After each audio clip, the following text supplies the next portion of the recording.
Hi everyone, thanks for tuning into another episode of Opes. If you're new here, make sure to hit that like button, subscribe, and ring the bell so you don't miss out on any of our awesome content. And if you want to support the channel even more, be sure to check out our Patreon for extra episodes and exclusive content. Links in the description. Thanks for listening and let's jump in, baby. Well, guys, the holiday season has come to a close. We're packing up the Christmas tree, decorations are coming down. Mariah Carey goes back to sleep for another year. But who isn't sleeping is your baby New Year host with the most, Tristan, for another New Year, New Me episode of Ordinary People, Extraordinary Stories. Now, today's episode was the opening band for a concert I saw last year, and I thought it was appropriate that he opens up my new year by being the first episode. His name is Dr. J.P. Anderson, but you may know him by his band name Rabbit Junk, an industrial metal band that's been making heavy and fun beats for over 20 years. We really talk about everything in this episode, what he received his doctorate in, to musical interest, to video game soundtracks, to even critical race theory. Just editing this one episode made me realize how much I vibed with the guy, and I really hope that this comes across the same as you're listening. We got a great year of content ahead coming up with us, and this guest is just going to be one of many more episodes that are really going to knock your socks off. So, with that being said, let's get our Blade Runner trench coats on. Let's put on some lo-fi cyberpunk beats to fight the corporations to, and get ready to wake up for another ordinary person with an extraordinary story.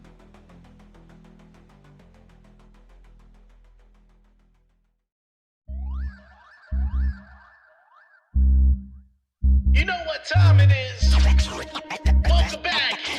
It's 2025, and now you're here with the greatest. That's right. Ordinary people, extraordinary stories. With your host Trishy and Shroom. Ordinary people, extraordinary stories. Welcome to the show. Now your mind gets to blowing.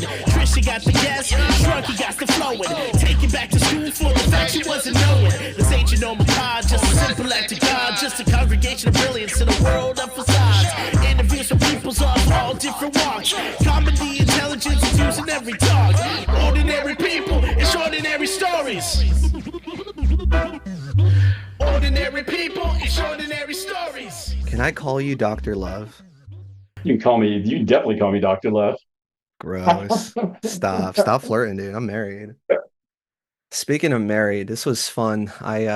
Besides just peeing, I went to go say I love you to my wife. I told her about this episode and she's just like, that sounds so fun. That sounds so cool. It's. So thanks for coming, man. Wives are great. Yeah, because you've been married to your lady for like some time, right?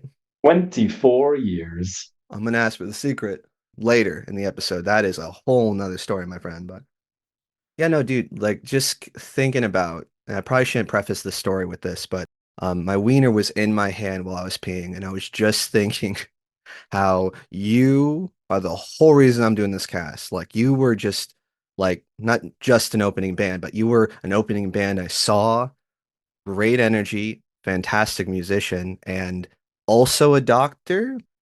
Usually, like I don't end at PhD. It's usually like, okay, and that's it, and that's fine. That's okay, but kind of low key flex, my man. Thank you. I don't know. That's well, hi everybody. I guess we should just jump into this.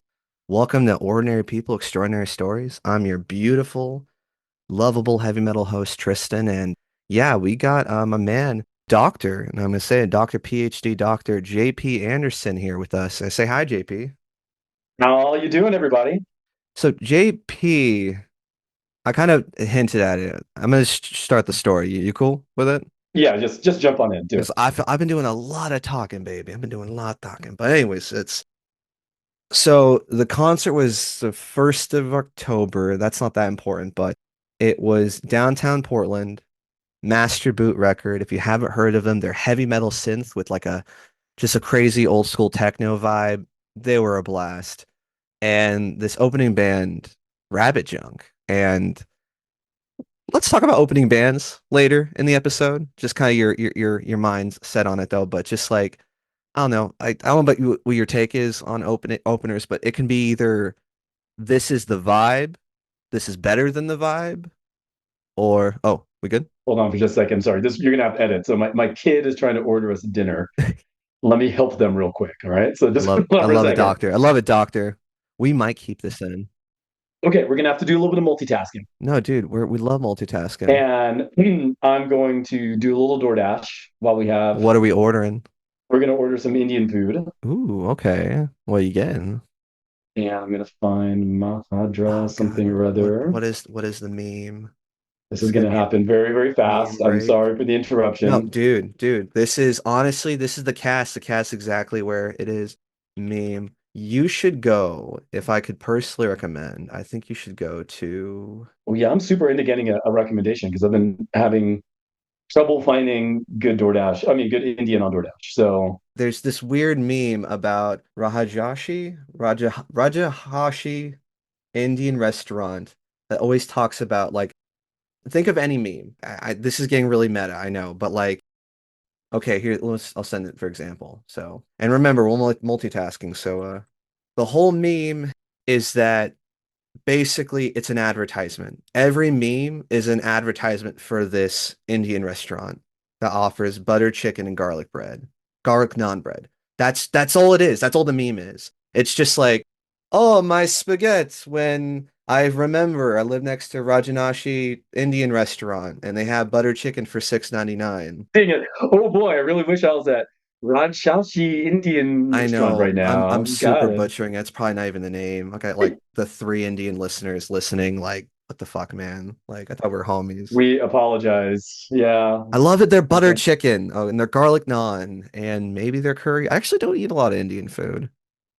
If anything, do you have recommendations? If you're in Seattle, I really like Cedars. Cedars is great. Called Skeeters? Cedars, like the tree, Oh, like a cedar tree. okay.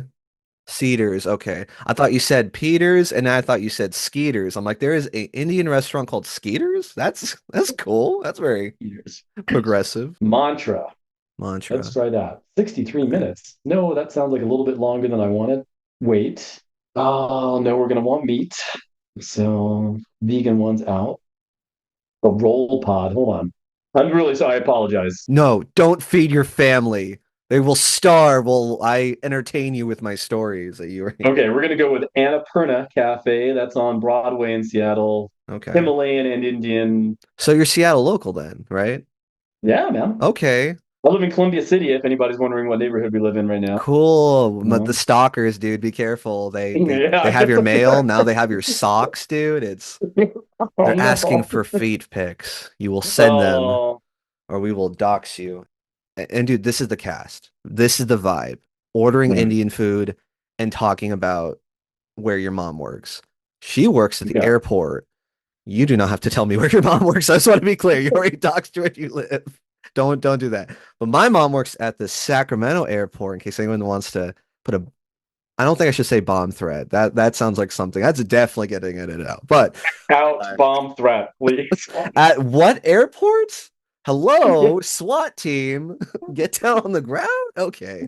No, so she works with a lot of Punjabi, a lot of Indian people. So funny enough, I grew up around a lot of Indian, like I went to a lot of weddings. Have you ever been to an Indian wedding? Not once. They Never been to will an Indian wedding. fuck Always wanted to you go. up. Dude, you think you can party? Bet. Like, you haven't seen somebody's fucking just uncle just down in wine, down in liquor, and then dancing.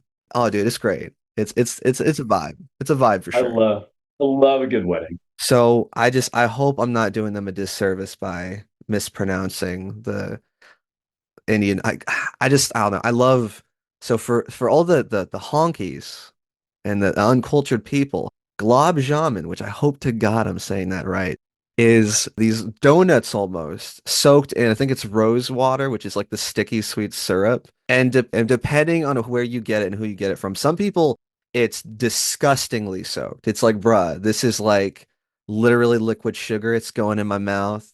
Teeth are gone. Diabetes is up. And that's a vibe, that's good. And some people do it just the right amount where it's squishy. It's not getting all over your fingers, but like it's sweet and it's like it's rich. It is. get Glob Jamun. We're gonna get a Doing sponsor it. next episode. It's gonna be Glob Jamun sponsored. It's gonna be called Rajashi's Indian Restaurant. All right, heck yeah. Let's see. I just need to order one more thing. Do something with a little lamb, I think. Well, I guess that's the question we'll start with. I'll get back to my story in a second, but just like the market and the cost of living, and you said Southern California. Which part were you at? In San Diego. Dude, of course. It makes sense. Of course it pushed you out. Going from like, oh cool, we can like live here to holy no, absolutely not. This is just like it's a money sink. Like you get to stay here if you make nasty money or you go to P. Diddy parties. You know, like that like those are the people San Diego's attracting. So and that man, that's unfortunate. So you're living well, at least in Seattle, right? It's been weird for a number of years. I mean, so the music income, the money I make off of Rap Junk and off of music for video games, all this sort of stuff, that is absolutely fundamental. You do music for video games? Oh my I God, do. I'm I such a do. terrible host. I'm already in love with you, and I only know two things about you. I'm just morning more. I'm like, you're so cool. Here we got the last item. Okay. I'm going to You check know out. you're telling everybody the order. This episode is brought to you by Rajashi's. I'm going to tell everybody the order. We're Yeah, doing it. we're We're going to check doing it. out. I'm going to tell you what Okay. it is. We are All right. getting one order of garlic naan. Only one because I actually can't eat it. I can't eat gluten. I have celiac disease. You know what that is? Such a bummer. I think I know what it is, but keep you know the order. We don't want to bum people out. All right, okay. So we're getting garlic naan. We're getting one order of palak paneer. That's the little cheese cubes in like Okay. spinach thing.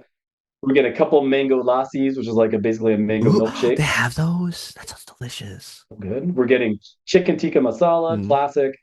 And then we're getting a Himalayan dish, which I don't think I've had, aloo tama ra Ooh, bodhi, what is it? which is described as a Himalayan mountain stew. Ooh. So it's got potatoes, aloo, so that's going to be cauliflower, and I don't think it has any meat, as I guess it's a vegetarian mountain stew. It looks like good cold weather food, Mhm. and we are going to check out. That seems solid. That seems like a Yeah, solid. I think honestly, 10 out of 10. You got everything covered. You got yeah. the sexy drinks. You got the appetizers, cheese platter, main dish, and that can feed. Well, you got over there, family four, five. Family of four, and we got this order was $90. Okay, Is damn, about right. flex. Yeah, right. Okay, if anything, Order placed. can you Cool, we're you done. subscribe to my OnlyFans? Like, Daddy needs a new pair of everything. Like, it's only $5, maybe. Support a single mom today. Love it, dude. Love it. Heck Okay. yeah, heck yeah. Okay, yeah, dude. Welcome to the cast, man. I know I hit you with like 20 questions and an Indian order. Tell us, how bad is it in San Diego that you had to sell, I'm guessing your place where you grew up maybe, and completely uproot your lives to now a whole new different city? Yeah. So the story is that I got my PhD at the University of Washington here in Seattle, and Which then sexy. I got offered a job as a faculty at San Diego State teaching in the political science department. I was teaching law classes. So I was teaching like constitutional law and class called Law and the Political System. So my expertise is all in law Okay. and in racial inequality and politics of race in the United States. So my professor title was Professor of Public, wait, what was it? Professor of Race and Public Law in America. That was my professor title. Hell yeah, dude. That's a low-key flex. This is Lord Dr. JP Anderson. Tell like you gotta say again because I'm a little hot. I'm sorry. You wanna get high? Like when you were saying and I was like, those are smart words. You could have been like funnel, equinox, criminal assistant. Duh. I was like, fuck, that's cool. What was the title again? Okay, Professor of Professor of. Race and Public Law in America. Ooh. Dude, I'm sending you my doctor friend. We're gonna. Let's do it. Let's do it. So I got my doctorate and I was like, okay, I got this job as a professor. We went down there in 2021 Okay. Oh, and so you're recent to San Diego then. Okay. recent, yeah, yeah. So I didn't do any growing up there, but right when we landed, I knew that the housing market was going to be was going to become impossible because I knew that the interest rates were going to get jacked up. And I was like, we are in for like 3 months. We have 3 months to buy a house. We have been Mm, saving up. We had money to do it. And I was like, if we don't do it now, we're going to get totally locked out of yeah. home ownership, like everybody's experience, right? I mean, it's unassailably expensive to own a home. So we put everything we had into this house. Mortgage was like $4,000 a month, which is just eye watering, right? And we quickly discovered that my salary as a professor was barely going to cover the bills.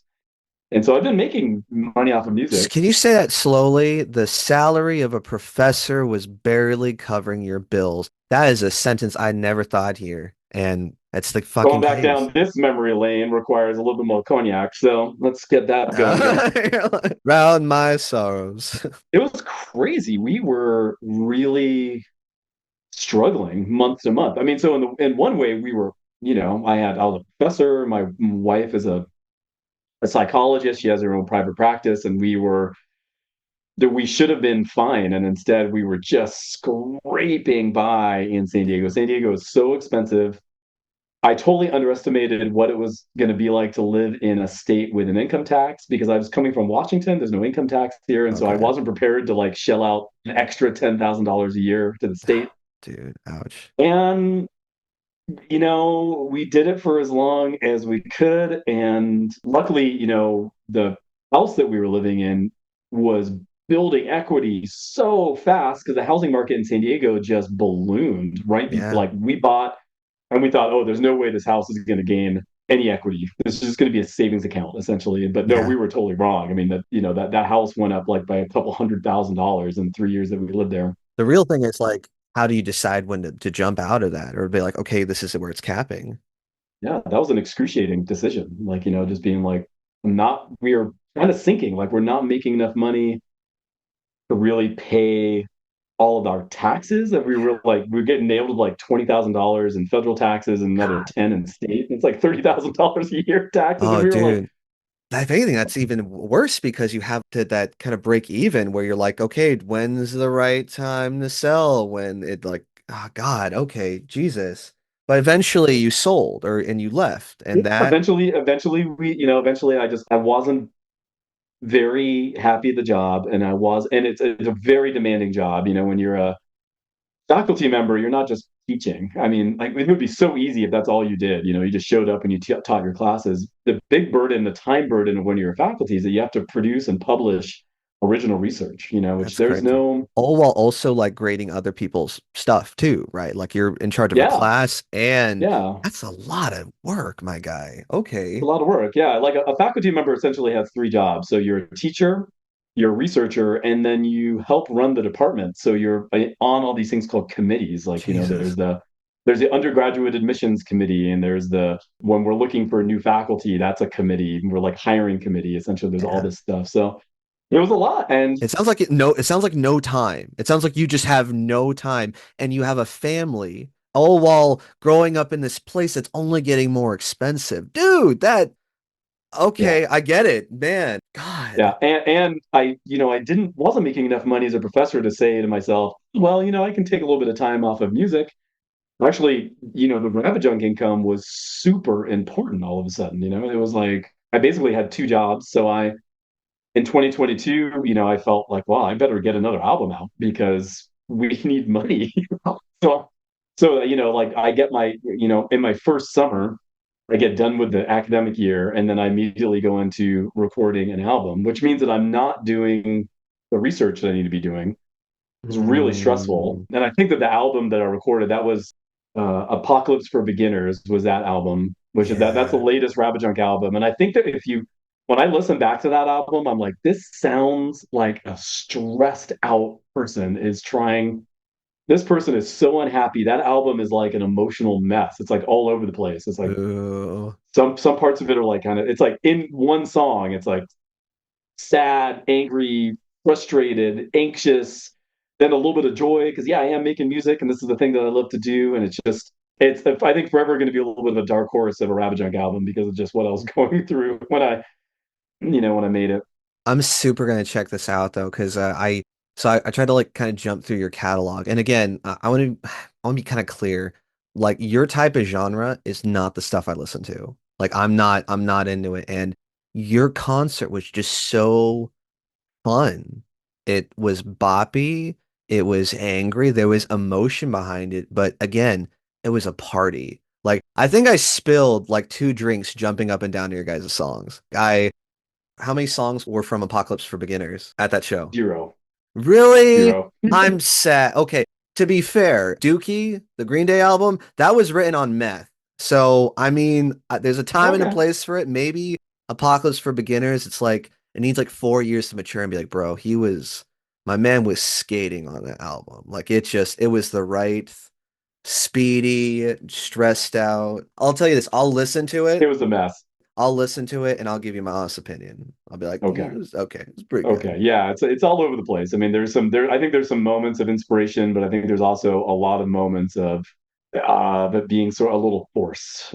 Sometimes that's just what you have to work with, you know? I mean, it's like it's That's where you were. That's just yeah, kind of again, I not to talk like the kids, it was the vibe. yeah. I think that's why I'm also was saying what I was saying because dude, straight up, I at least what I'm realizing growing up, I'm in my 30s and I'm just kind of like it's not necessarily things are bad, it's just like it the vibe. Granted, that's a lie. There are some things that are like this is garbage. But like there are some things where like there's a weird audience for this. Have you ever heard of Viper the rapper? Viper. Uh-uh. And only the real ones are going to get this though. So he's also another meme. His most famous song is Y'all Cowards Don't Even Smoke Crack. I respect that. Like the album, think of the album, okay, how many fucking albums has this guy written? I'm not even kidding. I think he's written over 1,000 albums. They're not good. There's a strange ass following of this. Here, let's go to albums. How many? Oh my God. If you get a chance, look up. Can we hear a little bit of it? Or is that something you can do on the show? Or is that That's gonna be some copy. I mean, you can probably that's some copyright issue? Okay. here. Okay, I'm gonna send you the song. You All right. listen to this thing, and then do you have Spotify on the computer you're at? I Okay, do. dude, Send it to me. look up, go to their albums, and I want you to keep scrolling and get to the bottom. And you're like, bro, I'm still in 2024. Like, I'm not overhyping it. This is like low key, kind of like, what the fuck is this guy? Okay, there you go. Hey, Viper. All right, I'm on Viper's page. Okay. How many listeners have you got, Viper? Oh, it doesn't say. Well, that's weird.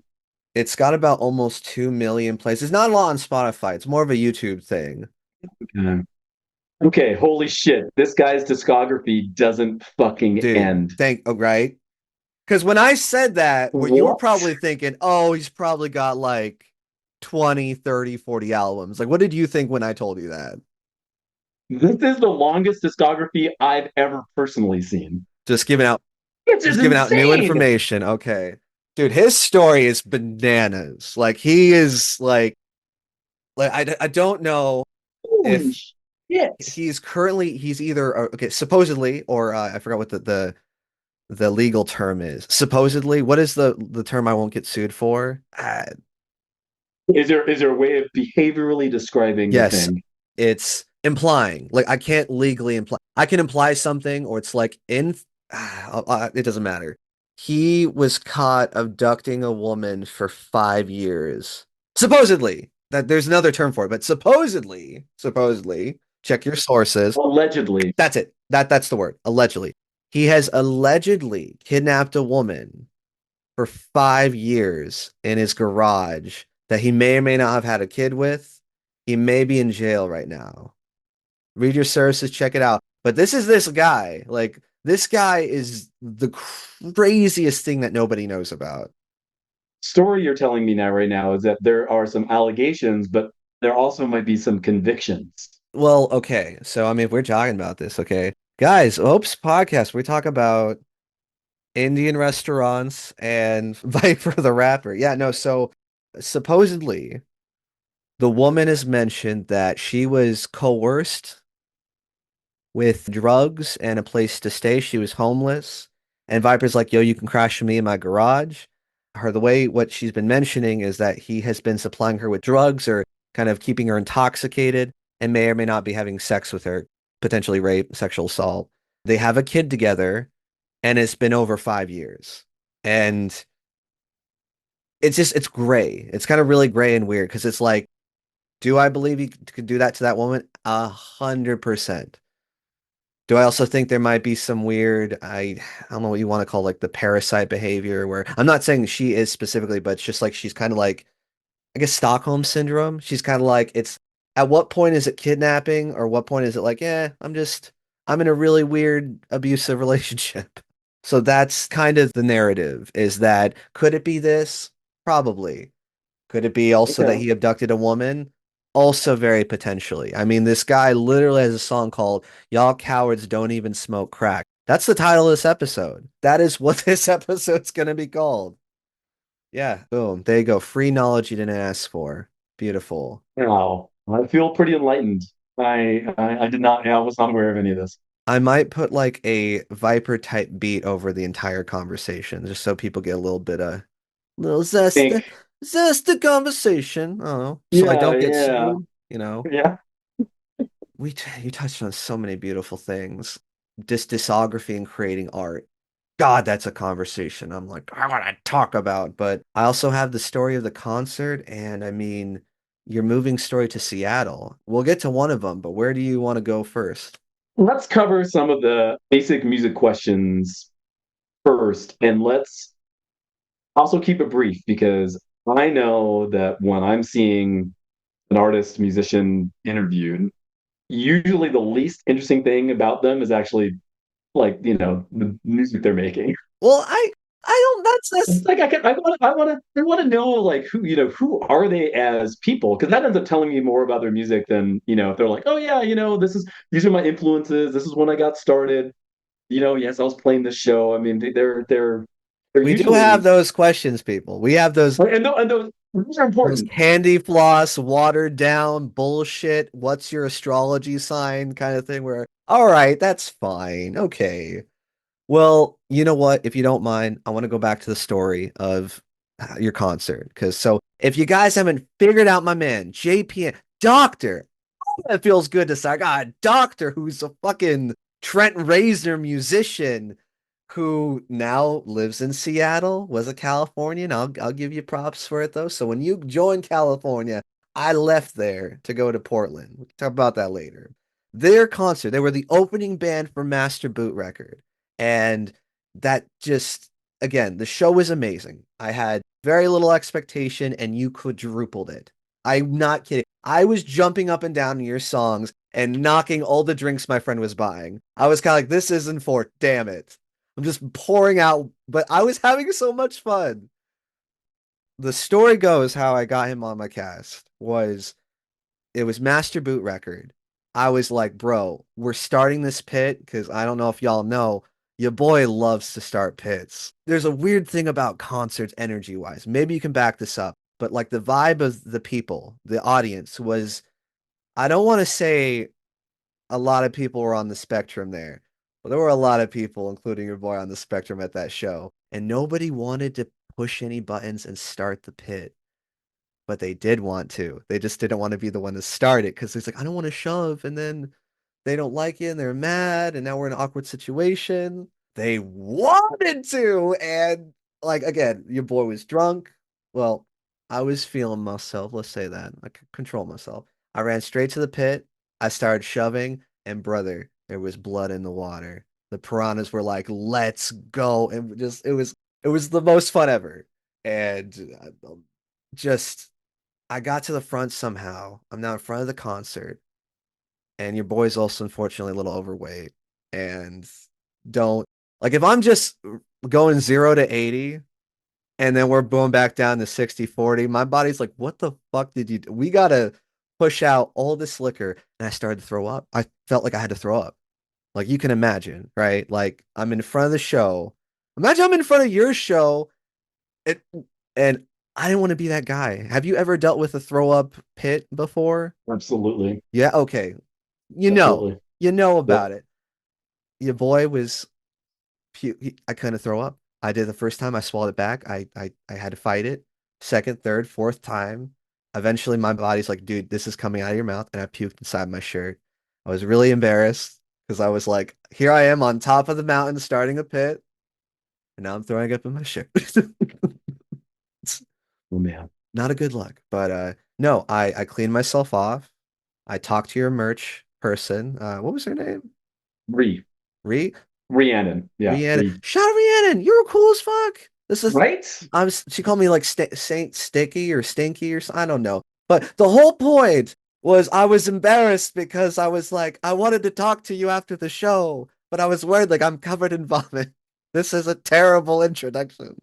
And I bought a t-shirt. And that story, I told him the entire thing to the merch person and this guy, and he's like, I want to be on your show. So that's why you're here. Thanks for coming on, man. Thanks for vibing. You vibing? We doing good?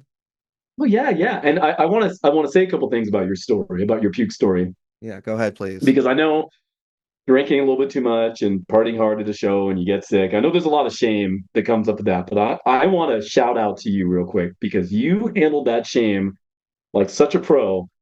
You owned it. You said, "Hey, this is what happened. I was in the pit and I got sick and I puked in my shirt." And then you said, I've never puked and rallied before, but your set was so good that I had to keep going." Which I should Dude. talk about. Like that's a sincere compliment. It wasn't just like, "Hey, music is pretty good." You're like, "No, like I was so digging your music that I was fighting physical suffering in order to continue enjoying it." It's a pretty big It compliment. was my cross to bear, bro. Right? But okay, thank you. Yeah. And you were just very straight up. And this is, we should all follow that model. Or just whatever's going on with us, we just like we have bodies and they do things like throw up every once in a while. They feel sick, they get tired, whatever. You gotta own it. And you gotta own it. We want it, the sort of society that we want to create is a society where everybody's like, this is my body and this is what it's doing, and I'm not causing anybody any harm, and fuck the shame. And so you Yeah. pulled that off, and you earned my respect in milliseconds. I was like, I appreciate this that, guy's man. cool. That's totally. Okay. All right. Thank you. I Yeah. This is also a psyop. This is just to boost my ego and repair my childhood. So thank you for coming on. You don't realize that I'm just like I'm taking just all the thank you. You're healing. It's all for my benefit. You think you think you're here to plug your music and forget. No, dude, this is for me, baby. Well, thank you. Yeah. Yeah, that's Yeah. I It was very appreciate that. solid. It's Thank very you. solid. I think everybody can learn something from you. I think everybody's going to have a moment like that, and like you just handled it really graciously. Which is So, why I'll go back to it, why I did this cast, because I feel most people you should start the pit. Whatever your pit, just get it started because it is so yeah. okay. So here's the bonus part of the story. And I tell people this and maybe you might get it. So we started the pit. Somehow I got this man's jacket. It's in my hands. I'm like, whose jacket is this? I go back in the pit. I'm bouncing around. And it's kind of like couples dancing almost. Like you get somebody like, hey, and you jacket, like, no, okay, I'm gonna try again. And just and I gave it back to the guy, and we both looked at each other. We're like, he's like, thanks, brother. And then we went back to the concert, da da da, dancing, yada yada yada. And then I just boot and rallied. I'm back in the pit again. We're having fun. And he looked at me, and I looked at him, and he's just like, you want to start again. You want to just, and I'm like, I don't, dude, I just puked. I don't know if I could do it again. And I was like, I wish I could quit. I went in there and it was beautiful. It was great. It was great brotherly, homoerotic love. And he disappeared before I could say what's up. Shout out to Pitman. Like that was the only bad thing about that concert was like that was such a cool feeling, man. Of just being like, try to do this again? Like, yeah, okay. We'll do one more time. We'll do it again. I love that. I love that. Yeah. It's like sort of sincere connections that we can have at concerts are those are the most beautiful part of the whole experience. I think is just connecting with other folks, and it's great because these are strangers, right? I mean, they Yeah, don't owe you anything, you don't owe them anything, and so the connections that you have, they're completely authentic. And exactly. it's hard to find those sorts of connections in any other sort of context. Absolutely. Thank you. Dude, Yeah, dude, that couldn't have said it better myself. Thank you, doctor. Well, yeah, okay. I think I do want to talk about the music. So Because I didn't realize how long you've been doing. You got a Wikipedia page, brother. Realize that? Yeah, yeah, yeah. You got the pedia, brother. Like, how long have you been in the scene? So Ravaging has been around for 20 years. We just had our 20-year anniversary. We did a 20-year anniversary show on August 17th of this year. Heck yeah. It was kind of like our homecoming to Seattle and our 20 years. And it was also around my birthday. So we just made it like a birthday bash, 20-year celebration. We're back in Seattle. It Fuck was great. yeah. Okay. Well, I mean, and technically that wasn't okay. Let's talk about that. Maybe the start of Rabbit Junk. And technically, I know that wasn't your first band. You had a band before. Let's even go back earlier. When did the music bug bite you? And when did you start looking into the whole band thing? Like, when did it like, Yeah, the origin oh story. yeah, dude, exactly. So for my 14th birthday, my dad said, kiddo, I'll either buy, I think I'd been expressing interest in a guitar Okay. or a bike. I like it. He You said, got I two options as a got boy. two options, right? Yeah. And Bike he or said, guitar. bike or guitar. So he said, I'll buy you either one, bike or guitar. And I just went, I think I'm going to go with guitar. So my dad bought me my first guitar. It was a red Flying V. Do you know that kind of guitar? That's okay. Classic, You wanted to classic peacock a 70s. little bit. Yeah. That's a peacock and guitar. Okay. And red too. Ooh, okay. And Well, what procked that? What procked the interest in it? Did you watch, was it VH1 came on or Guitar Hero? Like what was the I want to try this?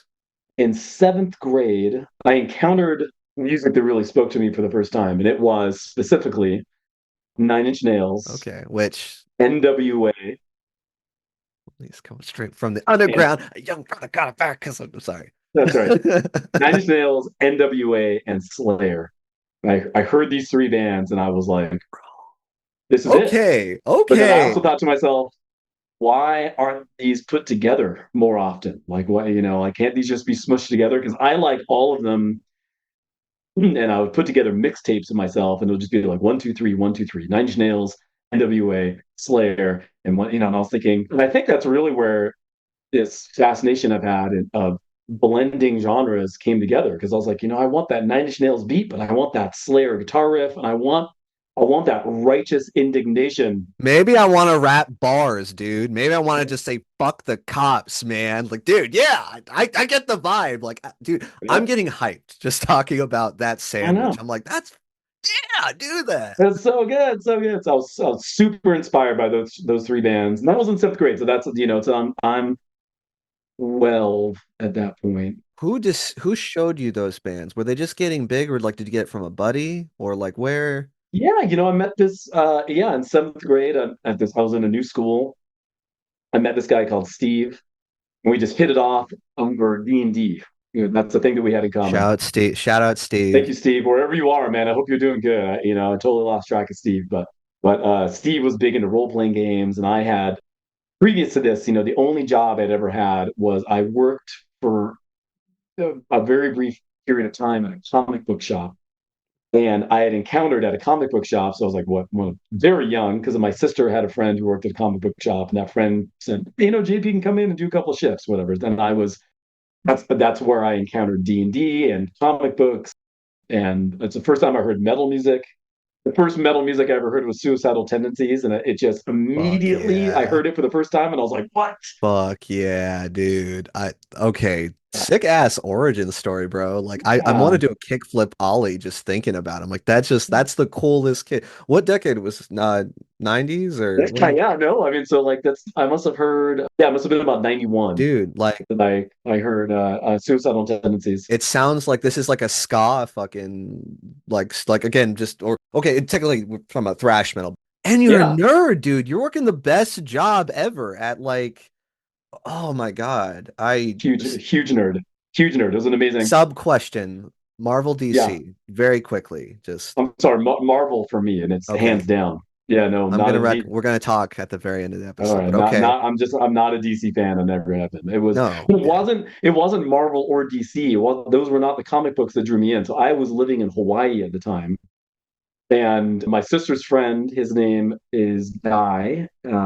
And again, I don't know what happened to Guy, but also big shout out to Guy. He was a Shout out to Guy. massive massive influence on me. Fucking dork. Like yeah. He Okay. was he was like this big brother figure, and he was so cool. And he worked at the comic book store, and the comic books that I gravitated to were Chinese kung fu comic books. That sounds pretty cool. They were, and That also is that technically manga? Like, or was it more no, it wasn't manga. They were from Hong Kong. okay? They were translated in English, but they were all written first It's in kind of Mandarin. sick. That's kind of sick. And Okay.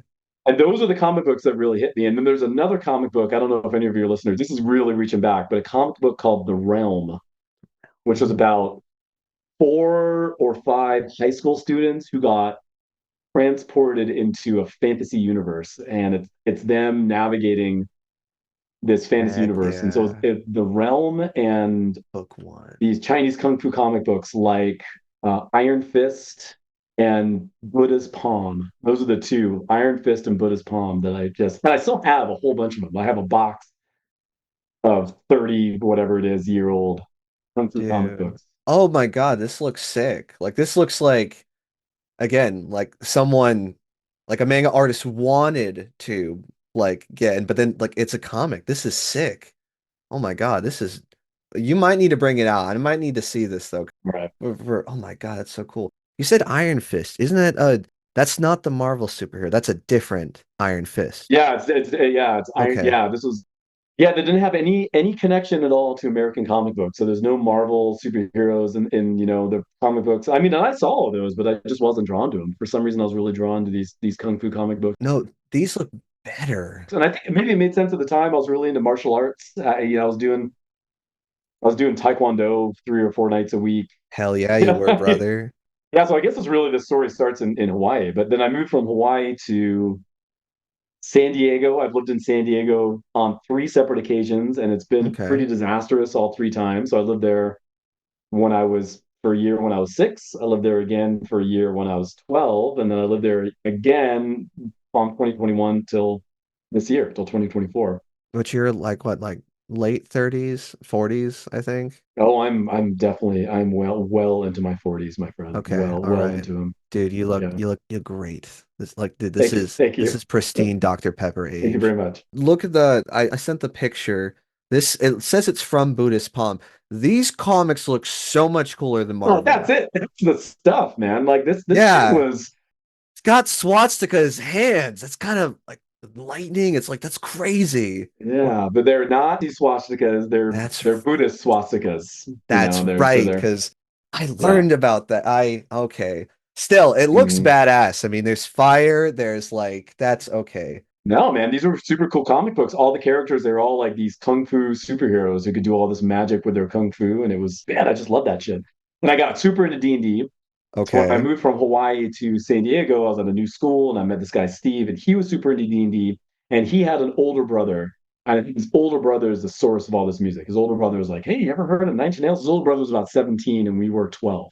Okay. He's like, "You ever heard of Nine Inch Nails? They just played San Diego. Here, listen to this." And then Like, ah, what's that? and then you ever heard of Sepultura? You ever heard of Slayer? And then the NWA thing, I don't know where that came from. I think I just heard one track and was like I mean, instant fan. which what and what was it? It was one of the Doctor. It was Easy E. It was one of the Easy E tracks, and I've sampled it in Ravajunk about 4 times. Okay. What is the name of it? It's like it's where it starts out with the this like little girl singing. There once was a dog from around the way, and then Easy's like Man, bitch, shut the fuck up. that one. What is that called? Totally. What is that I was track? I was actually just bringing it out though. It's like he's on the track. He's easy motherfucking E. Like I think it's well, no, it's definitely not that one. Hold on. Easy does it. He Yeah, does it. dude. He's Easy does easy it. does it, man. Easy does it. And Absolutely. there's a couple things on that track that really drew me in. So one was the use of the amen loop, the Dude. you Yeah, right, there you go. and I was like, what is that drum beat? And Easy just sounded like he just didn't give a like really didn't He give a was a shit. bad motherfucker. It's hella sad that he died as young as he did. It is. Did you listen to them when you were 18? Is that when you first heard of NWA? No, man, I was 12. Okay. Okay. Because I'm trying to, because I can imagine, like, if you were in California, if you were around where it happened, I could easily see again in NWA, because that was just, Yeah, you were it was right it was there. 1992, and there Okay, was the riots. I think that year there was a right, exactly. right after Rodney King, and Just, man, I think that's probably where the energy came from, right? There's these huge riots. And I was down in San Diego, so I was far away from the riots, but I was just noticing, I'm like, whoa, there's an you're energy, like, what there's the fuck? something. There's literally like a part of California on fire, and it's just Yeah. like, it's for, and that probably, does that ever play a key into your dissertation or like how you got into your professoring? Oh Is yeah. I mean, I think it all starts there where I just notice I'm like, wow, there's this incredible energy and resistance and rage. And I need to know more about where that's coming from. My mom's not American. My mom's an immigrant, and so I didn't grow up with, my household didn't have a lot of awareness of American history. mm, So I wasn't aware of like the the through line of black resistance. I didn't know any of that. So I was like, I didn't, I was aware of enslavement, but I didn't know.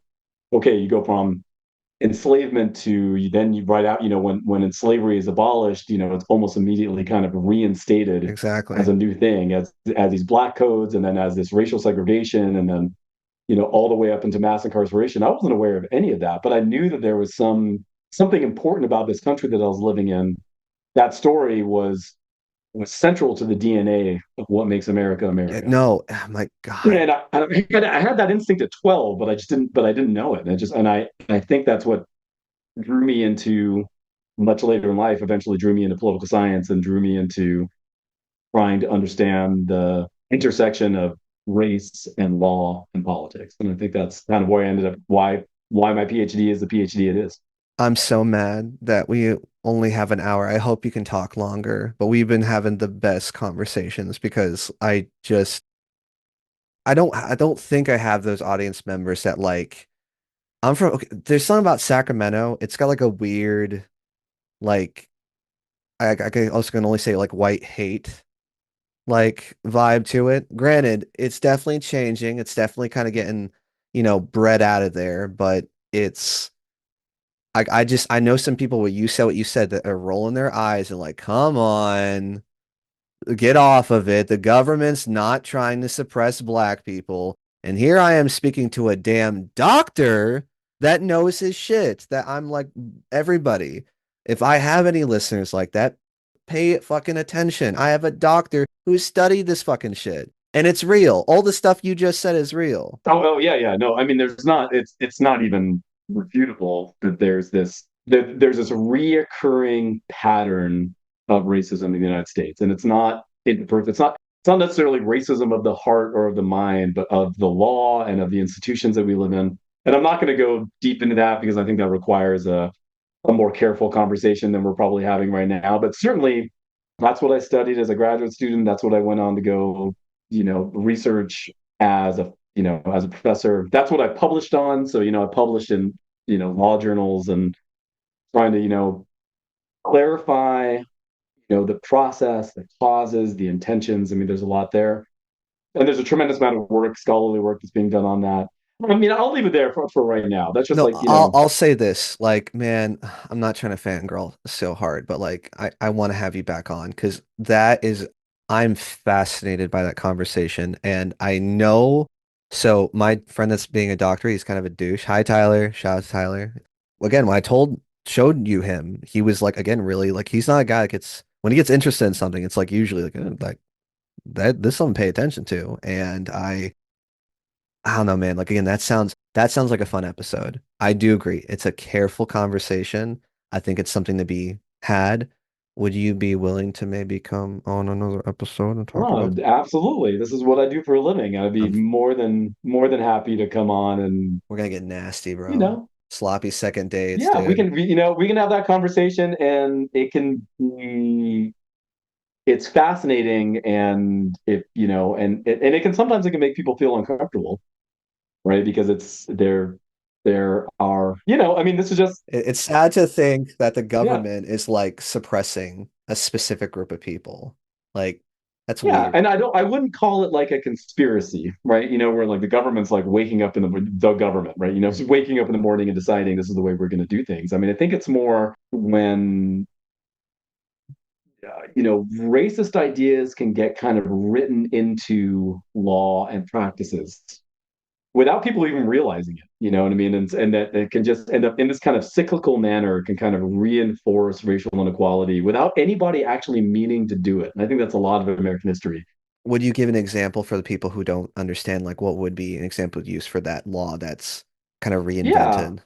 a really on the nose example, I mean, like really blatant, would be, in the 1980s when the federal government was expanding criminal prohibitions of drugs. It's like, you had Reagan in office and you had Congress saying, hey, there's a drug problem in the United States. We need to do something about it. We're going to pass all these laws. We're going to increase punishments for possessing certain substances as a means to try and suppress the possession of those substances. If we increase the penalties, people will not want to sell or possess these things, right? That was the approach. And so you look at a substance like cocaine. And so in the 1980s, Congress took it upon themselves to write law that punished the possession of rock cocaine or crack cocaine significantly more than powder cocaine. Which is a weird, again, it's like it goes back to the specific thing. Like we're going to specifically Yeah, target, yeah. like, Specifically, we're going to say, if you are caught with an ounce of powder cocaine, or if you're caught with an ounce of crack cocaine, we're going to send you to prison for a lot longer because you have crack cocaine. Now, the truth was in the 1980s is that crack cocaine use, I mean, crack cocaine is just cheap. And the reason why people use crack cocaine is not because of their identity, but because it's cheap. It's very, very cheap. The reason why people use powder cocaine is because it's expensive and it has more kind of glamour touch to it. But I think that from Congress's point of view, I mean, I think that there's probably some implicit racism going on. They associated crack cocaine with Black Americans and powder cocaine with white, stockbrokers. And they made an intentional decision in that moment. Well, we're going to, well, not I want to say persecute, but we're going to really just yeah, we're gonna drill down on rock cocaine. these specific. Well, granted, they say it's this law, but it's Yeah, okay. yeah, and so and that's like that's again, it's a much more complicated story. There's a lot of nuance. There's actually pressure from some more like black business owners in New York. It's scholars have found out that they were pressuring actually the state of New York to say, hey, we need more enforcement. We're tired of seeing our communities impacted by raw cocaine, right? So there's some complicated things going on, but I think that without this sort of kind of subconscious racism, it would not have occurred to Congress to punish possession of crack cocaine and powder cocaine differently. Like one's a party drug you do in a club, and the other one's like Yeah, we're gonna again the homeless yeah, man that can barely afford to eat yeah. is you get to And go to jail forever. yeah. I mean, and the important thing is to focus on the associations and not actually who's using crack cocaine. Crack cocaine, if you go back in the 80s, it was very clear that all sorts of people use crack cocaine, mainly poor people, because it's But cheap. why specifically did it seem like there were really bad neighborhoods where, okay, this might get cut just because little That's keynote to okay. the thing. Do you think Reagan dispersed crack to kind of like, I don't want to necessarily say punish, but just like that was more There's a couple books that have been written, which are okay. credible, scholarly, evidence-based books and there's a lot of evidence to suggest that elements within the federal government were involved in the crack or in the cocaine trade. I'll let those books speak for themselves, right? I mean, I didn't write those books. I think that those books they're scholarly works. And there's more than you one, know so it's kind of like and there's multiple. one's a coincidence and the other is like Yeah, so I don't trade so much in conspiracies. I think conspiracies are the hardest way to explain something. I think actually ignorance and failure explain a lot more than conspiracies. But anyway, that's a very on the nose example where you have one kind of drug that's associated with one identity, another kind of drug that's associated with another identity, and then you see this differential in punishment attached to possession of each drug. And you have to think to yourself, what is driving the urge to want to punish one drug more than another? And it's like if the identity that that drug was associated with didn't matter, then it would be hard to explain that differential. No, because that's where they always bring it back to. It's like, well, the term crackhead, again, it has that negative connotation where it's like Yeah, this is something that is ruining your life. When technically cocaine can also ruin your life. Like absolutely. it's It's important to realize it's the same active ingredient in whether it's crack cocaine or powder cocaine. It's still cocaine. one was just cheaper. One's like McDonald's, the other one's just like a good Yeah, yeah. solid And cheeseburger. And yeah, and I would have students ask me, so why is crack cocaine so much cheaper than powder cocaine? Well, it's because crack cocaine is mostly baking soda, and so it's baking soda is very, very cheap, and so and then they're like, well, why if crack cocaine is mostly baking soda, why do people do it? Well, it's because you can smoke it. You can't smoke powder cocaine, and the way you do a drug really matters. When you can smoke a drug, it hits you much harder, and so crack cocaine is one, it's much cheaper, it's mostly baking soda, but in the very, very short term, in the next 15 minutes, it'll hit you harder than a line. it makes sense because it's like, again, because if you think about it, this is hitting low income areas. Again, it's Yeah. like our community can't afford cocaine. That's New York. That's Studio 56. Again, we're having fun and playing Earth, Wind, and Fire. And then you have the places that there's money is not getting into it. Obviously, Yeah. we have Yeah. just this much cocaine, but we can spread it out with some baking That's right. soda. And then That's right. That's Opes, right. dude, Opes podcast, baby. We talk about making crack cocaine. Like it's just It's very easy to make. belliss, bel- bellissimo. It's and critical race theory. I no, dude, this is again, it's just an interesting conversation because it's just like you mentioned. I'm trying to remember specifically, like when I kind of woke up and realized that my America is a very bloody history. Like it's not, we are not angels. We killed a lot of people and screwed over a lot of people. So for the sake of greed. And it's sad. It's a little sad, but Yeah. It's a complicated place. And I that's the word. Complicated. It's it's complicated. yeah, it's complicated. And every single one of these stories is far from simple. When you really dig into it, there's a lot of nuance, a lot of complexity. Um, and the whole history of drug law, and this is where I'll end. I'm gonna cut us off. The whole history of drug law in the United States is really driven by prejudice. So I mean, it's people should remember that if you go back to turn of the century, 1890s, 1900, this was a time when you could walk down to the corner store, to a drugstore, and you could buy cannabis, you could buy opiates of all different kinds. They give you drinkable cocaine. Yeah, Coca-Cola yeah, was exactly. Yeah, yeah. And so there was this time in American history where these were just consumer products, and then as these products became associated with social problems, that's when you start seeing prohibition. But one of the social problems they get associated with is things like immigration, difference in racial identity, all these, the drugs get kind of attached to groups. And if the group that a drug gets attached to is a stigmatized group, a group that is regarded as dangerous or untrustworthy, the laws that collect around that drug tend to be very punitive, very harsh. exactly. And I will, Good example is booze, right? Which like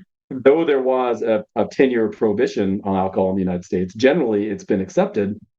And that's because there hasn't been that same sort of, at least in the last, let's say, 100 years, maybe 90 years, there hasn't been the same association between drinking alcohol and some sort of group that is stigmatized in some sort of way. But when alcohol was associated with Irish and Italian immigrants, that's when you see a prohibition. those dirty Irish. I mean, and I am one, Yeah, so I can say that I am, dude, more like Chef Boyardee Italian, if I can just be like just real. But no, and for the naysayers, and you're right, we gotta cut this off because yeah, that's what yeah, I'm saying. This conversation's so good. It's like it's a delicious muffin. Again, to the naysayers, you think back, like again, the worst part for America was the slave. We'll say slavery. Okay, fine. The physically owning of people. We had that. That's just our history. We can't explain. But to go from like there's white and even the words white and black. It's like it's this or that. It's like this. There was a time where we just again, if you're like, okay, fine, that's slavery. But then after slavery, we got Jim Crow. It's like, okay, Well, before that, you had convict lease, which was I think I know about this. So go please share to the people who don't know. enslavement, right? Like before the Civil War, that was it. That was private individuals owning other human beings, right? And we, of course, condemnable. It's just atrocious, right? Even after enslavement, that sort of enslavement was abolished. After the Civil War, there was a situation where the state, like let's say Alabama, the state became custodians of human beings through criminal law. So they would pass all of these ridiculous criminal laws, like you can't be unemployed, right? That became a criminal law in the South. And then who would be scooped up in that criminal law? Who is most likely to be unemployed? People who are being excluded from employment opportunities. Who's that's going to be? It's going to be Black Americans, right? And Yeah. then you have this situation where a state like Alabama had all of these convicts, the vast majority of them being Black American. And then there's this idea that, well, instead of having them sit in prison, let's have them work on the plantations. And you basically have a reinstatement of enslavement, but instead of having a private individual own people, you have the state own people. And Prison complex. Yeah. a convict lease is something that, is at its height in, I'm going to say the 1880s or 1890s. And it does fade away over time for economic reasons. But at its height, there were more people forced to work in a plantation under convict lease. There are more numbers. There's a greater number of people being forced to work, being basically enslaved through convict lease than there had been during traditional enslavement. And again, we're talking about guys like chain gangs, like, and these are just like it's free Yeah, it labor. is. It's like, Exactly. It's free labor. and Yeah. it's as much as just like, hey, like again, I think I was watching a guy's video says that they can hit you for not having a job. You have a razor to shave your face. You now have a weapon. That's it. Go to jail. That's it. Like, That's it. and some of this work was, granted, some was like backbreaking labor. I think I saw some statistic or some story where they arrested a man. I think he might have just became free, but they arrested him and they put him like to work in a mine, and he died within like There you go. months or like a year or two. And that's Yeah. like again, okay, fine. And okay, well that just happened in the whatever fuck time. What was the time frame? Was that Well, 1890s? let's say it's let's say it's let's just target the 1880s, right? So then right. Okay, there you go. That was the 1880s. We're way Yeah. better, man. Come Yeah, yeah. on. America's better. Yeah. Well, then we have Jim Crow. Then you have Jim Crow, and then you have a prison system that is disproportionately Black and brown. Which means that there's if you have 13% of the population is Black, and then you have the prison population is almost 40% Black. That's called disproportion, where there's the representation, and you have to look at that and think, is this a naturally occurring disproportion, or is something about the laws and policies themselves generating that disproportion? And that's what a lot of my research has been on. Dude, A lot of other people's research. I'm not alone. The hundreds and hundreds of scholars who research this and try and clarify what happened. So you're gonna come on. We'll talk about this later. Like seriously, I'm excited. Because I'm gonna play. You mentioned you're a nerd, so do you game too? I love D&D. Okay, okay. I love role playing games. I don't get to play very often. I love the whole idea of like getting together. My man's busy. I'm busy, yeah, but I love the idea of like getting together with people and doing this weird collective pretending. I think it's cool. I think it's so cool. Short, like sidebar question. So, what's your like go-to for like a new campaign, or is it different every time?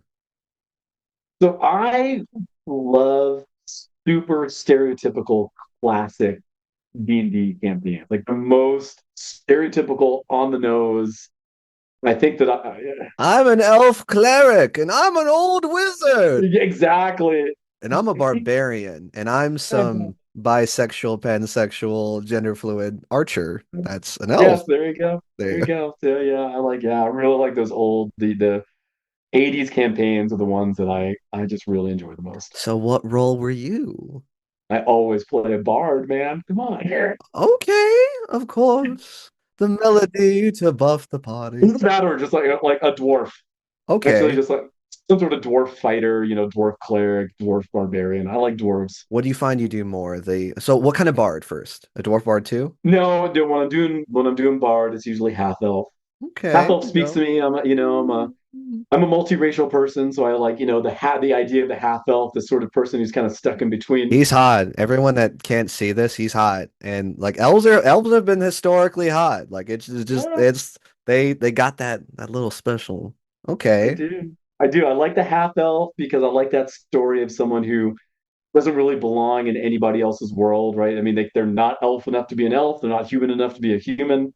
They're kind of stuck in between, and that is 100% my story too. So that's a really fun character for me to play. I'm so upset you said that because like we're just getting off critical race theory and just like I know the feeling because I'm in a interracial relationship and I'll have a biracial child and that's a fear I have for my It's child. really hard. Is like that's not quite a vampire, not quite a human. I'm That's it. Blade, you know. That's it. That's a really tough place to be, and it's there's not enough stories. That's a pretty common identity in the United States actually, and we don't talk enough about being in between and like how hard that is. Where you never make anybody happy, right? And somebody asks you, "What are you?" And then the story you give them, they're like, "Oh, I don't know how to Exactly. feel about you." Huh. Yeah, Okay. Um, and what happens in American society is that no matter how rich and diverse your heritage is, they essentially box you in. They say, "Well, You're you this. look, yeah, you look this way, so I'm going to say that you're this," and that sometimes that works for a person. Some you're like, yeah, even though I am maybe multiracial, ultimately I am this. But for other people, they're like, yeah, well, that doesn't really work for me, and Exactly. we don't have like a language yet as a culture to be able to honor that experience, and so I like to bring it up. I think we're on the I precipice. think so too. I mean, brother, you can't make an art and like well, it's again, like that's the dichotomy of I'm like these guys don't think I'm this enough, but then I don't fit in this club either. That's I'm gonna just be the white guy. So what are you? Tell it what Yeah, are you ethnically? If you don't, I've wanted to ask. You look Mexican, maybe I would even say Egyptian or maybe like a got um, some of that Pakistan. You look good. thank you very much. I've got one of those looks where I could tell you anything and it would be believable. Right? Yeah, People are like, oh yeah, yeah, I see yeah. that. I see that. I could just pick and choose. I could be like, oh yeah, I'm like, I'm Indian, or what, I'm Native American, or I'm Spanish, or it just doesn't. It just goes on and I on. was getting a lot of vibe that. I was gonna say Mexican. So what, if you don't mind me spilling the beans? So my mother is Brazilian, and if any of your listeners know anything about Brazil, Brazil's a very complicated multiracial society. Being Brazilian is a little bit like being American, where Interesting. it's really a national origin. It's not an ethnicity of any kind or a race of any kind. Because there's straight black people in Brazil. Like you're like, oh, you're Brazil. Okay, all Well, right. It's yeah, yeah. That's the majority of Brazilians probably to Americanize would just present as black. yeah. The majority of it, the majority of Brazilians. That's very. Not gonna talk about your mom, but I bet she was real pretty. Well, my mom's a babe, dude. Okay. 100%, It's just 100% babe. it's weird Yeah. with moms. It can't be like dude, your mom's hot. Like, bro. My Like, mom's a total babe. shout out to is she still alive? Is she Yeah, my mom's still around. shout out to JP's mom. You're hot. Yeah, You're probably going to be turning 77 in just a couple of weeks, in 10 days, actually. Gilf. I'm sorry. I'm being so disrespectful, but shout out JP Anderson's mom. Gilf Yeah. status. Don't look that up. You don't need to know what that means. Okay. My origin is complicated. That's okay. A lot of people's origin is complicated. So the reason why I'm going to talk about it is because I want to honor all the people out there who don't have a regular basic story, and I Exactly. don't, and a lot of people don't. We call those extraordinary, ordinary people extraordinary stories. Wink, nudge, there you go, a little like segue. And I don't want to be like, man, isn't diversity beautiful? But like hardcore, like this dude, this is why I did this podcast. Like I had no idea about this not even just your upbringing. I mean, like we started out with nerdy comic book dude. I mean, we didn't start, but basically we got there to doctor to race theory to just like, I mean, you're right. That's complicated. And the best part is that just a regular dude with just the coolest story, man. Like thanks for like I appreciate it. Like I've got to I don't do a lot of people get this or am I special? Talked about this on a podcast before. I'm a little, I tend to be a little cagey about this, and I mean, I kind of just default to just telling people, I'm like, hey, I'm just a multiracial person, and I definitely know what it's like to be treated as a white person, and I definitely know what it's like to be treated as a not white person. And I have experiences in both of those camps, and I'm just real in between. And I think a lot of people are, and we're all kind of wrestling with, so who are we? Because it's, we live in a culture that wants to put you in a box. No, it Yeah. I think that's, I don't know, maybe that's always been an American thing. I was like, there's us Americans and then there's them. And Oh yeah. Oh yeah. And yeah, and there is, and that's not unique to the United States. So that's, I in my research, I really like to do a lot of looking at the United States in the context of other countries, doing a lot of comparative work, is what they call it. You're doing a lot of comparisons, saying what's yeah, happening. And what I find is that every country has its group that is kind of solidly members of that culture, and but in reality, every country has this incredible diversity. I want to give you an example, please. so I'm trying to choose an example that's not going to take up too much time, but like I know it's all that Henny and brother, like, is the Indian food there? Because like it's, I might be like, bro, like just go get it, come it's back. okay. I'm gonna leave it up to my oldest. Hold on, let me see if Yeah. yeah, it's dropped off. All right. Let Hell me yeah. call her real quick and tell her the food is here. Hold on. Absolutely. I love, dude, this has been amazing. This has been so fun. Like this has been like It's a ton of fun, man. this has been like in-depth conversations. I'm like, oh, It's not unusual. I usually have to call twice. curse you, child of mine, give me my non-bread. You Come on, pick up the phone. give daddy his food, he's hungry. I'm gonna go yell for her. I'll be right back. Please, we're good. Everybody, we're gonna continue the music. Do.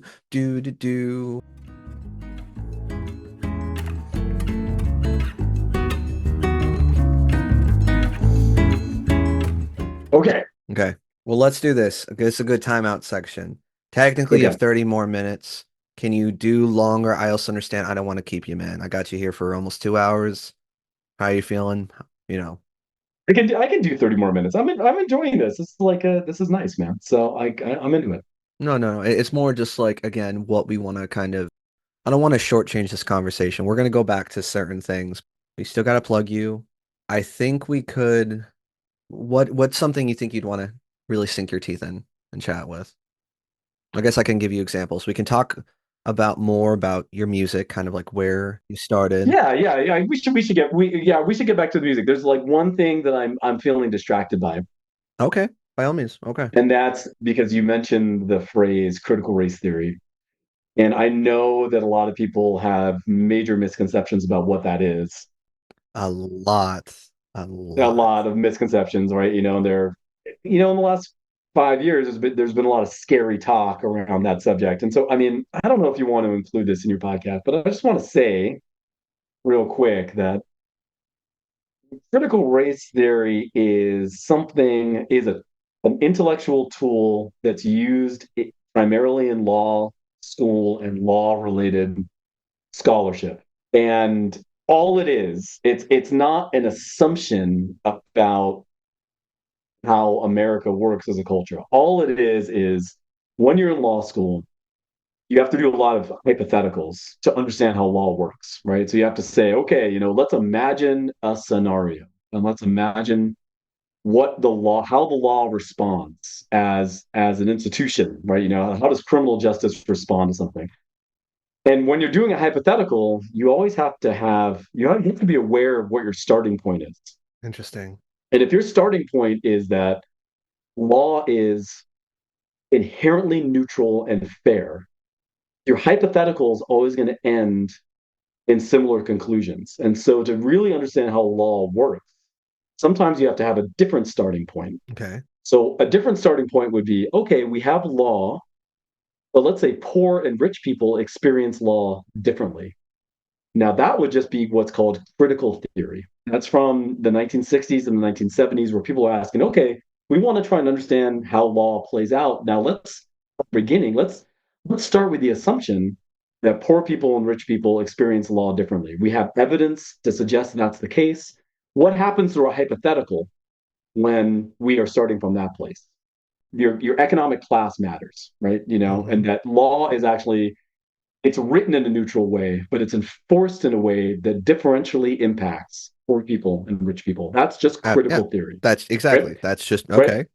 And then in the 1980s, people said, hey, that's a really interesting kind of starting point. Well, let's start from a place. Let's, instead of assuming that it's economic class that's really driving the way the law proceeds, let's start with a different starting point. That maybe law, that your experience of law is different based upon your racial identity. Let's say that, like white people experience the law in one way, right? Like, police officers speak to them in a way, judges speak to them in a way that it proceeds differently based upon the way that someone's perceiving your And we're race. just hypothetically. That's all it. We're just hypothetically. And it's all it is. All Yep. it is hypothetical, right? And Okay. then so what would happen to our hypotheticals, to these scenarios when we're playing them out? These are like thought experiments. What would happen if we started off with the assumption that the law is going to react to you differently based upon if you're black, for instance, right? Or if you're the very many different shades of brown, for instance, right? And so that's all critical race theory is. It's just it's an attempt to try and understand how the law works. It's not Around specifically race. yeah, around specifically race. That's it, right? And the idea of these hypotheticals is not that you start with an assumption and you agree with your assumption at the end of the exercise. Is that you start with your assumption and you say, okay, here's the way we think it's going to play out. Is there evidence to suggest that that is indeed what's happening? And so critical race theory in the 1980s and 1990s, it led scholars to look at law in different ways and then find evidence, right? It's all about there's no sort of like assumptions or ideology here. It's like, what does the evidence suggest? It's the facts, the numbers. What are like, okay, Yeah, exactly, right? hypothetically, is it just that, okay, like you said, the statistics, it's like in this town, 14% of the people are black. And of that 14%, 40% of them are in jail. Now, are we saying that they commit the most crimes? Or it's like, again, is it kind of a weird, why is this focus so specifically on Yeah. this? What's the best case scenario and the worst case scenario? There we go. Just hypothetical. And so when you're looking at this disproportionate enforcement, it as a researcher, it leads you to start thinking about, well, who has more contact with police? Who are police encountering more often? And does that help explain these patterns? Right? That's all critical race theory is, right? And I think that Demonized? it's been misrepresented, as a set of assumptions without facts or evidence, and it's been misrepresented as some sort of attack on the legitimacy, on the what's another word for legitimacy? Validity? On the fairness, Or, okay. validity, on the fairness of the system. And it's not just simply an attack. It's not just simply saying, "Oh, this system is unfair." It's, hmm, you know, It's also it's the question of what is the system, or what is the system yeah, doing something? yeah, yeah, Is and there all either ulterior motives or yeah, like and all let's why behind the figures? Sorry, go ahead. Go. yeah, yeah, all a theory should be doing is leading researchers towards evidence. And if the evidence confirms the theory, you have something. The evidence doesn't confirm a theory, you don't have anything. You don't have anything that you can publish. Just wanted to, I don't know, I was just feeling distracted by that because I just don't, I know there's a lot of No, people who are, I'm glad you you said know, that. I'm so glad you said yeah. because Dr. Anderson, what do the statistics say about critical race theory? What's the verdict? Well, the verdict is that there's evidence that suggests that police are engaging in practices such as racial profiling. Now, getting to the bottom of why they're doing that, that's a whole complicated research. And it's not, what I'm trying to say is it's not simply that cops are racist. It's not as simple as that. There's a lot of factors going on to why you have police officers who find themselves more likely to be in contact with a black or brown person and less likely to be in contact with a white person. And contact with the criminal justice system is is just a sort of dangerous thing in some ways, right? Just and you're more likely to get kind of scooped up, arrested for something You didn't do, just like straight up. Like you're getting blamed for something you didn't do. And maybe you did do it, but maybe the fact is that actually lots of different kinds of people are doing it. So I would say that drug possession is a really good example of that, where the research shows pretty clearly that drug use and drug possession is pretty even across all racial categories. And evidence just over and over and over again. Turns out white people, black people, brown people use drugs at about the same rate. But who gets arrested for their use? Now, that's a question that we could not have really gotten to without that critical race starting point. Being like, Exactly. well, let's think about it. Let's think about the resources available to police officers. Let's think about how outnumbered police officers are. There's in the city of Seattle, for instance, there's about 2.8 police officers for every 1,000 people. Interesting. Oh, And oh, that's a people, lot. That's a lot of people to get through. That's a that's a lot of lot people of to people get to get through. through. And so part of my research was, well, how does that being outnumbered like that, how does that potentially sort of pressure police officers to pay attention to minorities rather than the majority? Because if you're paying attention to the majority, it's a lot harder to do your job because you're trying to investigate. In Seattle, for instance, that 70% of the city is white. And if you say to yourself, well, today I'm only going to enforce drug laws on white people, that's going to be really hard. But if on subconsciously you're saying, I think I'm going to look for drugs. I think that guy JP over there, he's a little bit brown. Maybe he's more likely than Tristan, who, to me, I perceive as white. And so if I have to No, choose, I'm white. I have limited time and limited options. I end up choosing JP over Tristan. And just based off of nothing else, the fact that JP's brown and Tristan's white. And I have the crack. JP's clean. JP is actually a doctor. He's a contributing menace to society, and I smoke crack. Yeah. No, It gets really exactly. complicated because also, maybe a police officer is looking at Tristan and thinking Tristan's a poor white person, and we don't trust poor white people either. And so maybe it's incredibly complicated. But that's the thing is it's like people need to not be afraid to have those conversations. It's like That's that. what it is. Yeah. And Yeah. dude, that gets into I think identity politics. I think that's really what's been fucking people up is people said, "Hey, this is more of that they don't like who you are. You are Yeah. now the minority." And like the God, it's gross, dude. Just to It is gross. I know. And I get into like, your listeners might be, they're tuning in for music, right? So I'm like, I'm sorry. No, no, dude. You can cut this stuff, They're turning like, into this. No, I'm not cutting anything. And actually, no, I'm extremely sober. Ignore the fact that I just hit this shit. But no, no, dude, this is what the cast is for, is the conversations. Like, granted, like again, I told you very plainly, have your piece. Yeah, I'll have you come back on for the music episode. This is the critical race theory episode.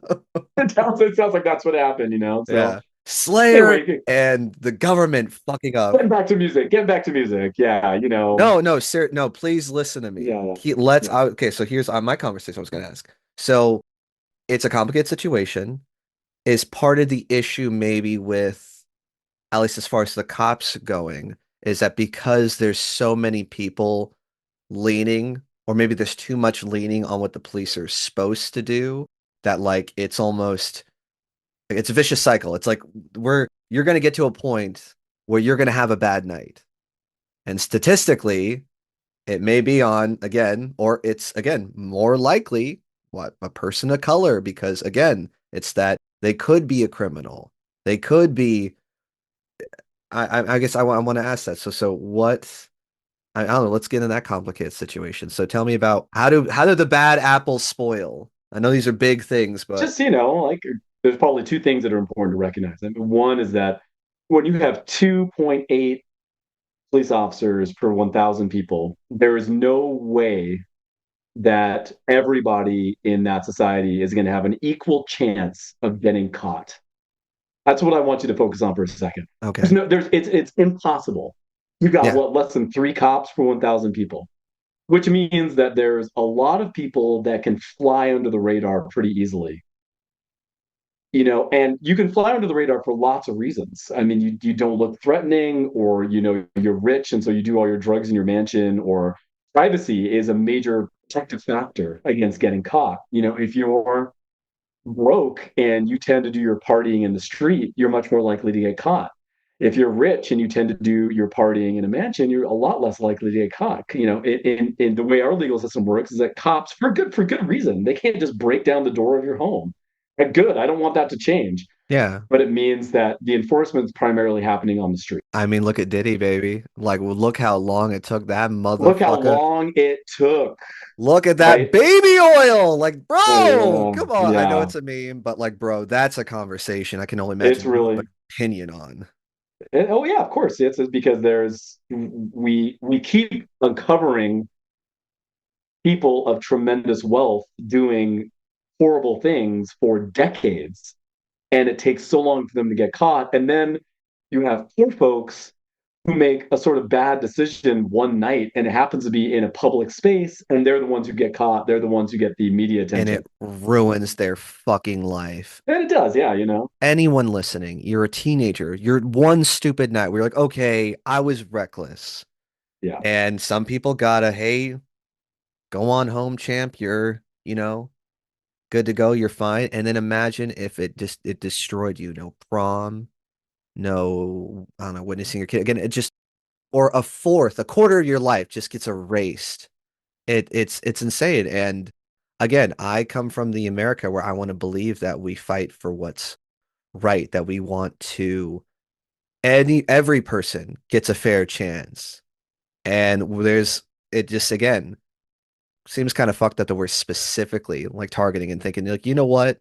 Again, if all four of us in a line, even one of us was just like they're getting different treatment, that's fucked up. That's the whole Yeah. reason why we started this was because I do you ever like get into like history as far as like watch like miniseries? Have you ever seen the John Adams miniseries on HBO? Totally. Yeah, of course. I started watching. I was just like, these were men trying to create a country for free men, period.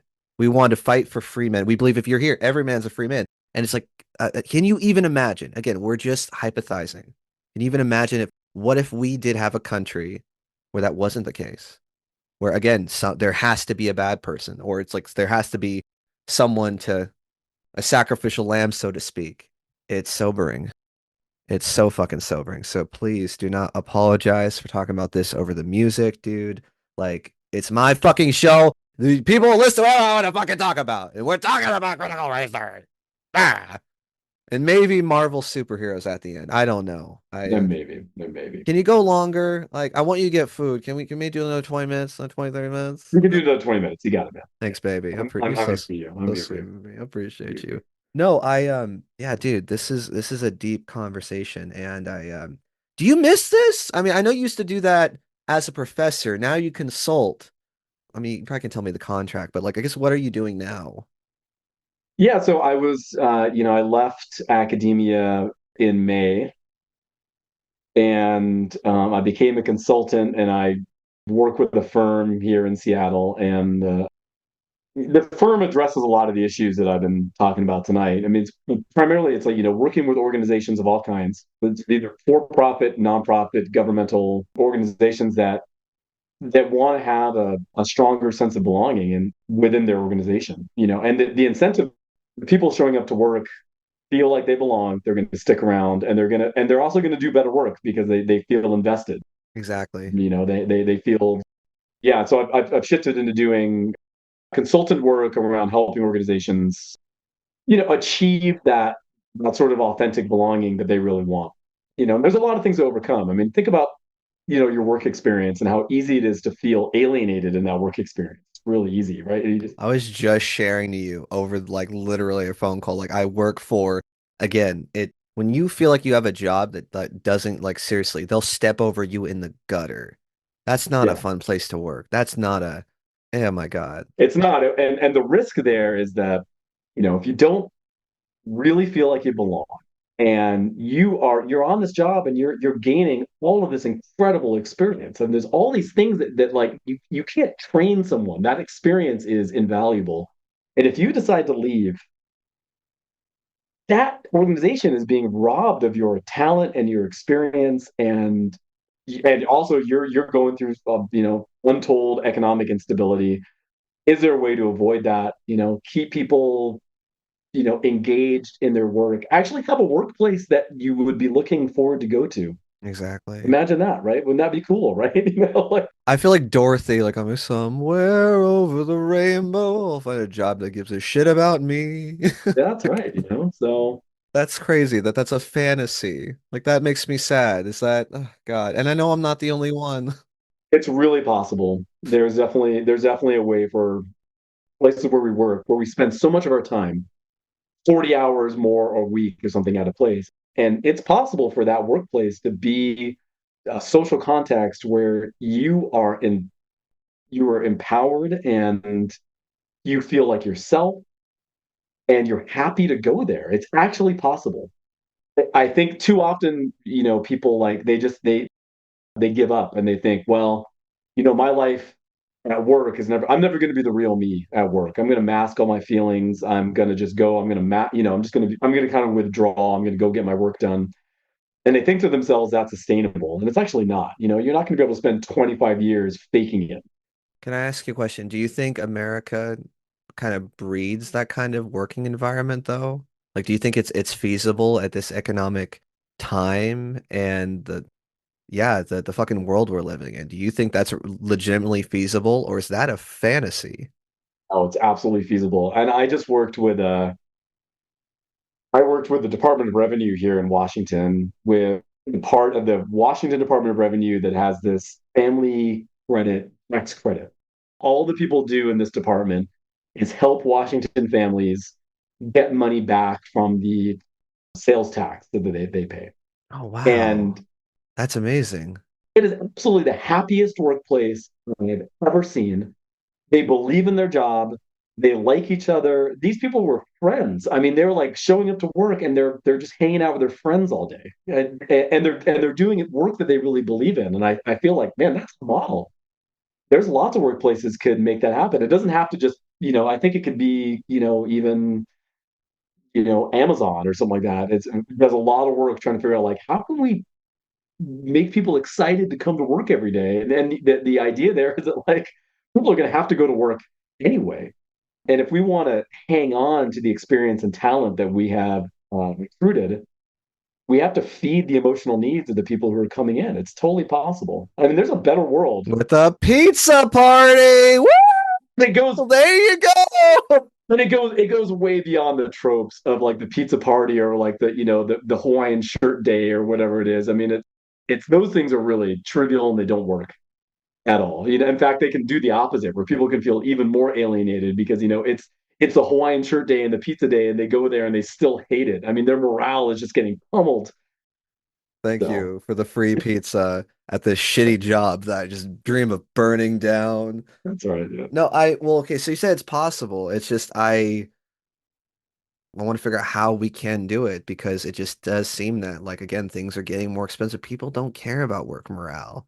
They want money. Granted, your job sounds amazing and fun, and I'm super happy for you for like that.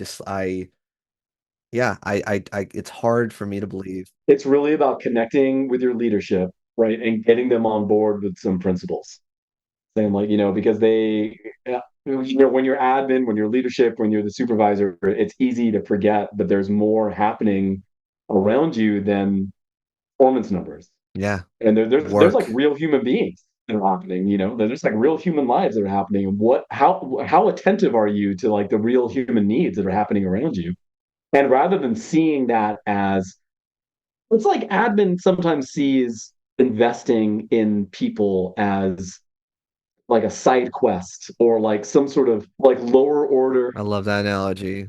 I love that yeah, lower analogy. order priority, but it's not the side quest. It's actually the quest. If your organization is going to be effective in the long term, you got to invest in people in a way that makes sense to You them. gotta know your players. You got to know, and there's no template or like cookie cutter or like cookbook for an organization. An organization has to be willing to ask some really hard questions, like what makes this workplace good and bad for the people that are in it. They need to listen to the people that are working there. They need to have some listening sessions in place. They need to have some like policies. They need to break down the kind of authoritarianism of the workplace if they want to be really good. And that's a lot of what I do is just really it's interacting with the leadership and saying, what do you want? What are your goals? And then helping them understand that being good to the people who work there, like making a good workplace is actually fundamental to their goals, not secondary, Exactly. fundamental, right? No, and Yeah. guys, he also plays industrial music. Yeah. Like fucking A, dude. And on top of it, that I too. got the fucking big ass fish. I love it. No, dude, it's again, I think everyone just kind of wants the office, you know. They want to find their office. The weird wacky Oh, totally. group of characters where you just Totally. again you experience life with together. It seems like the big bloated system because I work in the system and I can say it is not quite corrupt. It's just that it's not people minded. It's a meat grinder. It's numbers. And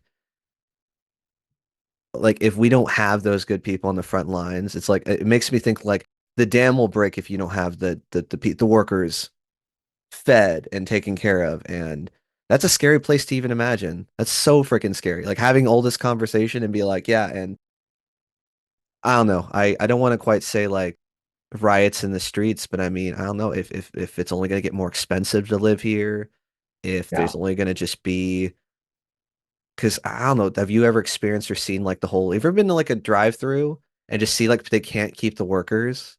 They just Oh, can't yeah. because it's like it's just they're God, they're cannon fodder. Like I see Oh, yeah. people like it took me not five, but it took me 30 minutes to get French fries. Like, Mhm. fuck you. And I quit because this is a very high stress job. And Yeah, no, a lot of the least paid jobs in our country are among the most physically and intellectually and emotionally demanding. And having an employment system that is generating resentment and rage is not sustainable. it's not. If anybody out there is trying to understand why American politics is so aggravated and polarized, this is at least a factor in it, where you just have a lot of people who say, hey, man, I followed the rules, I check the boxes, and I'm treated like.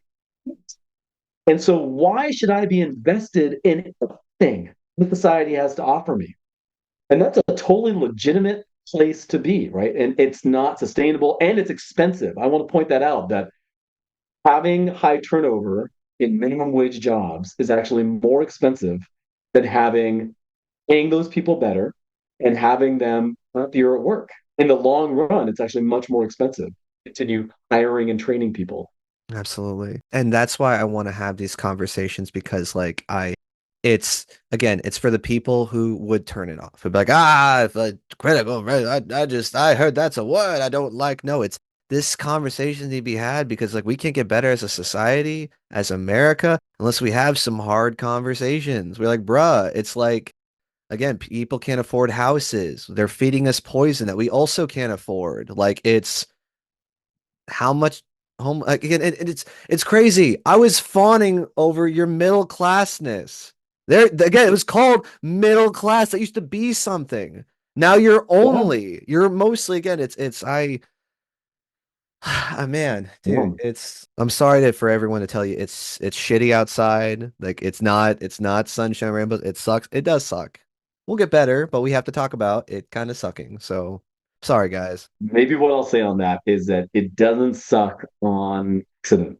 It's not a natural suffering that is happening, right? This is an extraordinarily productive society. Americans work their ass off. They work so hard. This is the biggest economy in the world for a reason. And part of that is because Americans show up to work and they pour their bodies into it, right? They're just like, nope, I'm here at work and I'm going to do it. I mean, it's not sustainable if that sort of investment in working is not rewarded sufficiently. Exactly. It's a short-term thing, right? If you think you're like, yeah, like we can get away with it for like 10 years. No, it's going to cause political problems. And that's what's happening right now. That's why American politics is such a mess. It's because there's a lot of legitimate grievance. I guess I'll put it that way. There's a lot of legitimate grievance. I don't even understand how anybody could even dispute that. If you have an entire generation who feels like home ownership is completely out of their reality, that's gonna Kind of sad. that's gonna produce some serious upheaval. we cannot sustain that. We can get away with that for a few years, maybe a decade, but at some point there has to be some sort of policy in place that can help connect people with an economic security that they deserve. So I'll just put that out there. It's like I, dude, your job got a good one. I'll straight the fuck up say that though. Like I'm glad for the work that you do, and holy shit, I can only just imagine the lives you've changed. So fuck, good on you, my man. I thank guess you, thank you. one serious question, and then I might have some fun ones, and I'm gonna kick you out. Right. They're screaming encore, but like we got Master Boot Records coming on. We gotta. We got to get back to that at some point. This is great. Yeah. My question is that I guess I'm asking is what do you think will happen first? Is the levee gonna break?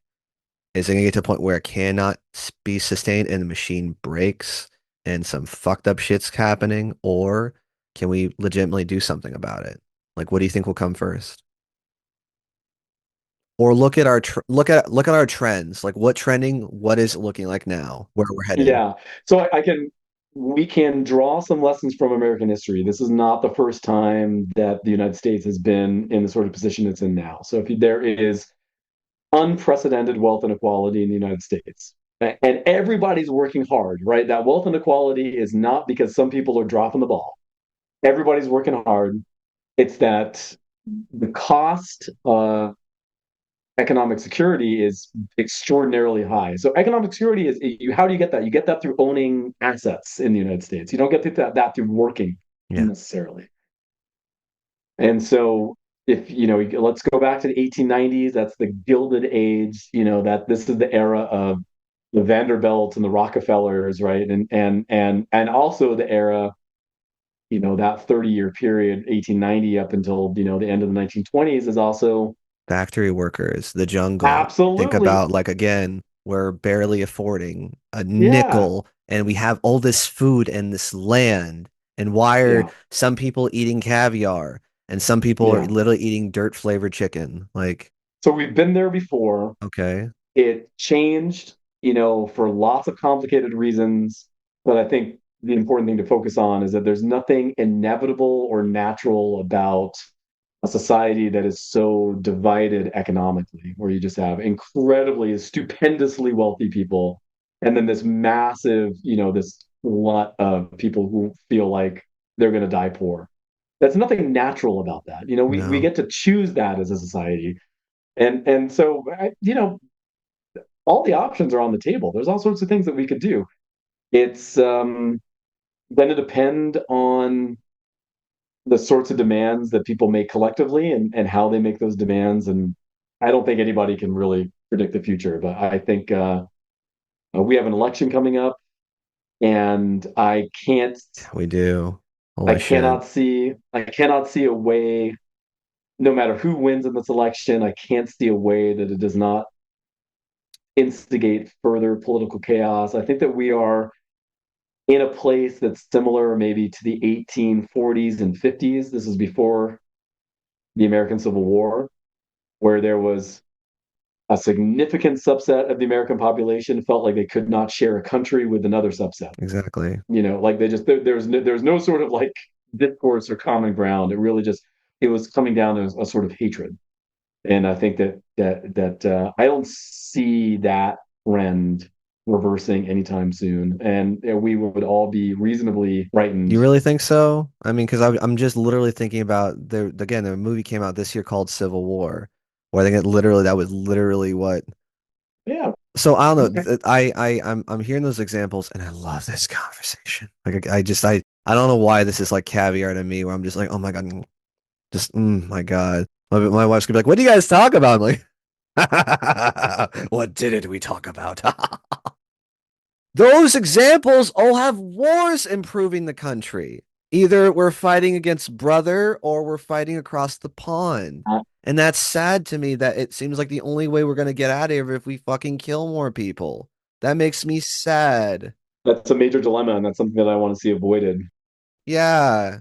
I'm gonna cry. War is like the Yeah, worst. I'm not such a weird. the greatest human failure is war. The greatest human tragedy. It should be avoided at all costs. And I'm kind of one of these people that thinks at one point in our future, war will be extinct or we will be extinct. I don't think that there is much more time for humans to figure this war thing out. We keep defaulting down to war.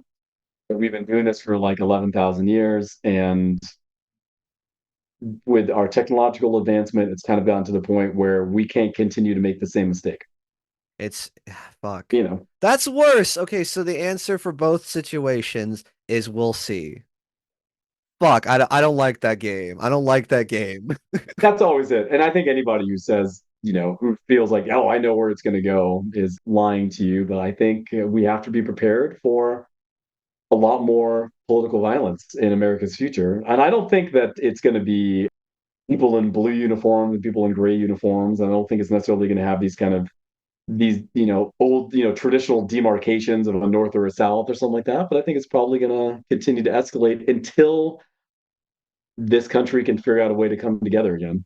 And I think that you would agree, I would agree, any of your listeners would agree. We are pretty far away from that, which means that we're in a period of discovering why we continue to want to have a country. No, that's exactly it. And why are we doing this? Yeah. What's the point? That's why you got people fucking kneeling when the Pledge of Allegiance is coming down. That's why you got like I might need a cigarette after this conversation. This was great. I know it's dark, man. This was great, but it was need to be said. Don't worry, last 20 minutes or whatever we got left, we'll talk about fun superheroes and video games. No, dude, thanks for coming on, man. Like seriously, again, I love this show because I always think a show is gonna go one way, and like this was the conversation to be had, and I am so mentally stimulated right now. Like it's just like fucking. I think I'm gonna have you come back again. As far as like, I would love to talk more musically with you. We should. I think it would be sick to even have you and your wife, because I mean, like, I really want to know that story. I think we're talking about like when your episode's coming out. So shout out anyone listening, or this is in the future, so it already came out. But I had a couple black business owners who just like their story, how they came together, but also like their entrepreneurship, their own stories, and where they came from. Though it was beautiful and saying I'm gonna have them for an episode when they're coming together. It's gonna be great. I might want to do that with you and your lady, because I can only imagine like trying to get a doctorate is time consuming, let alone also doing a band for 20 years and kids and marriage. Somehow all plates are still spinning. The fuck? People are lucky if they have like two, and you're just like, All the plates. Give me all the plates. oh Right? yeah, Yeah. No, it's been a lot. Yeah. It takes 7 years usually on average to get a PhD, and that's how long it took me. FNA, dude. It's a big thing. We'll talk about super. I mean, like, let me look at the list. I'm gonna go back to the list, see what we got. And then, like I mentioned, I'll kick you out of here, though. I'll let you enjoy your very cold Indian food. Again, just bless you for that. You like games? You like RPGs? Music thing. I'm gonna give you a Mount Rushmore. It can be your whatever it is. It can be about your favorite RPGs. Could be your favorite bands or artists, something like that. Could be fantasy classes. I mean, just I know it's really vague and open, but like what? I don't know. Video game. Okay, fine. Video games, tabletop games, or musical artists. Which one? Now, I love video games, Okay. but the thing that I like even more than video games is making music for video games. That is peak, peak fun for JP. So I got started just a few years ago, so I'm pretty early on in it. I did the music track for a game called The Ascent. Dude. I've worked with a lot of like smaller independent studios. God, the indie game conversation, that in itself, though, I mean, that's kind of blown the hell up as far as like kind of again, small studios making Yeah.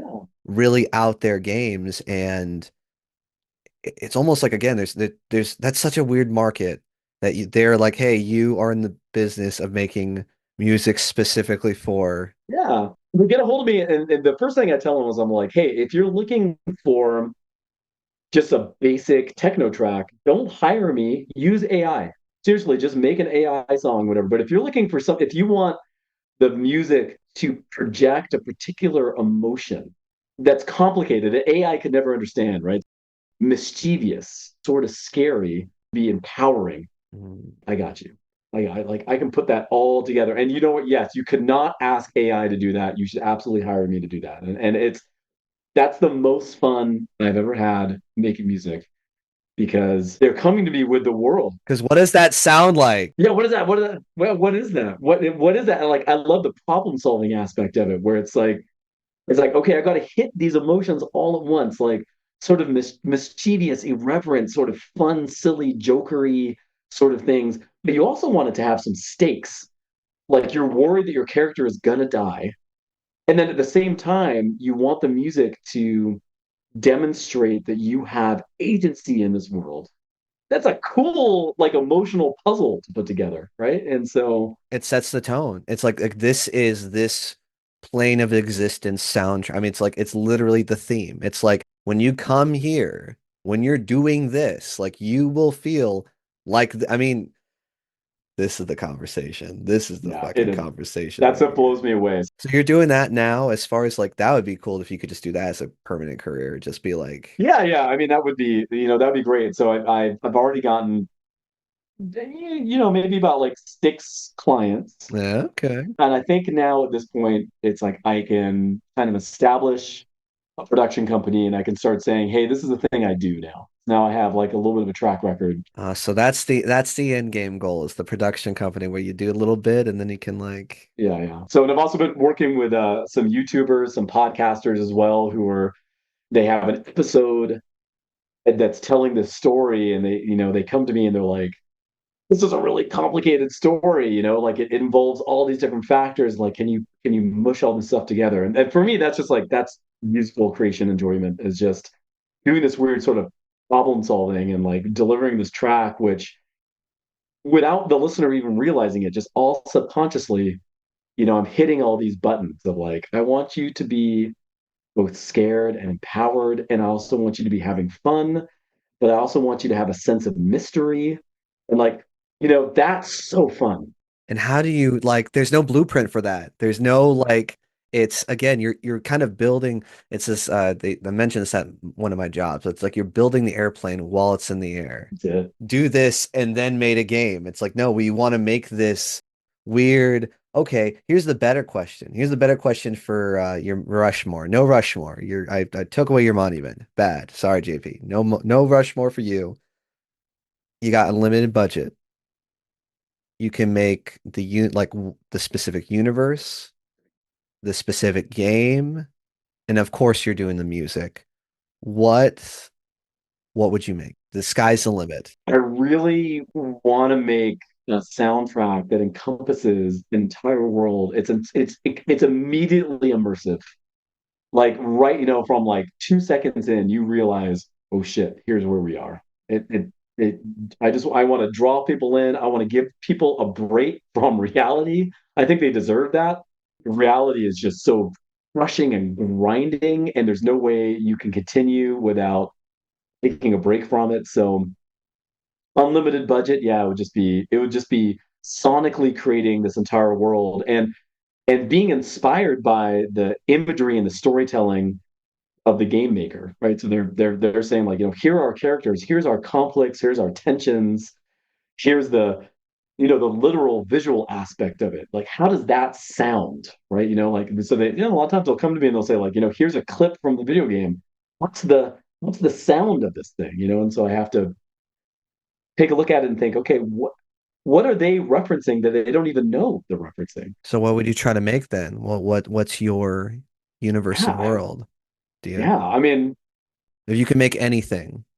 yeah, make anything. It would be an emotionally complex world. I mean, it would be unreality, but it would have as much emotional range as reality has, I think, in ways, right? So rather than like constantly hitting someone with just pick music, just nonstop, it's like, well, what are the moments of doubt, right? To really make the epic music really explode in someone's ears, I think you also have to bring them into a moment of self-doubt. Like maybe I can't do this. Maybe Interesting. I'm not going to be able to win this level or something, and really build the stakes in somehow. I think that stuff is just that's incredible. Well, would your game setting? I think I want to figure out this. Would the setting be? Would you? Go for a I fantasy think, game? Some cyberpunk yeah, and futuristic though? What's your yeah. I dream think game? dream game. I mean, my dream game would have fantasy elements, and my Okay. dream game have some sort of retro future elements. And Mm. my dream game would have characters that were not, one dimensional. And so maybe that dream game wouldn't have a simple hero. It would be a hero that struggles and that grows, and that you're part of that journey. I think a really good example of that has been those. I think is it Fallen Jedi, that where it's like you're Fallen Order. or Fallen Order, right? Well, one thing I really appreciate about that game is that you're a powerful hero, and yet that game also spends a lot of time in your self-doubt and losing your connection to the force. Like, and I think that's what makes that game really rich and why it draws you in, is And because literally it's like your failures facing you. Like people yeah, saying yeah. you made me this. Yeah. You are my trauma. It's just a fun game too. That's a It's also just it's a really, really fun game to play. And it's a character study. We can play that game, and we're not just playing a game. I think I played that game and I was like, I learned a lot about how I respond in moments of stress. How often do I default to aggression? It was really interesting when I played, because that was the Fallen Order games. When you're in a fight with a boss and you're getting pissed off and you're getting impatient, that's when you start losing.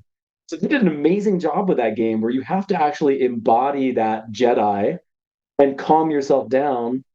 And I think that game helped me realize, like, when I'm in that stressful moment, I need to slow down. That is the lesson of that game. And that I got some personal growth out of that game. So I would want a game where there's a personal growth opportunity. I would say okay. that.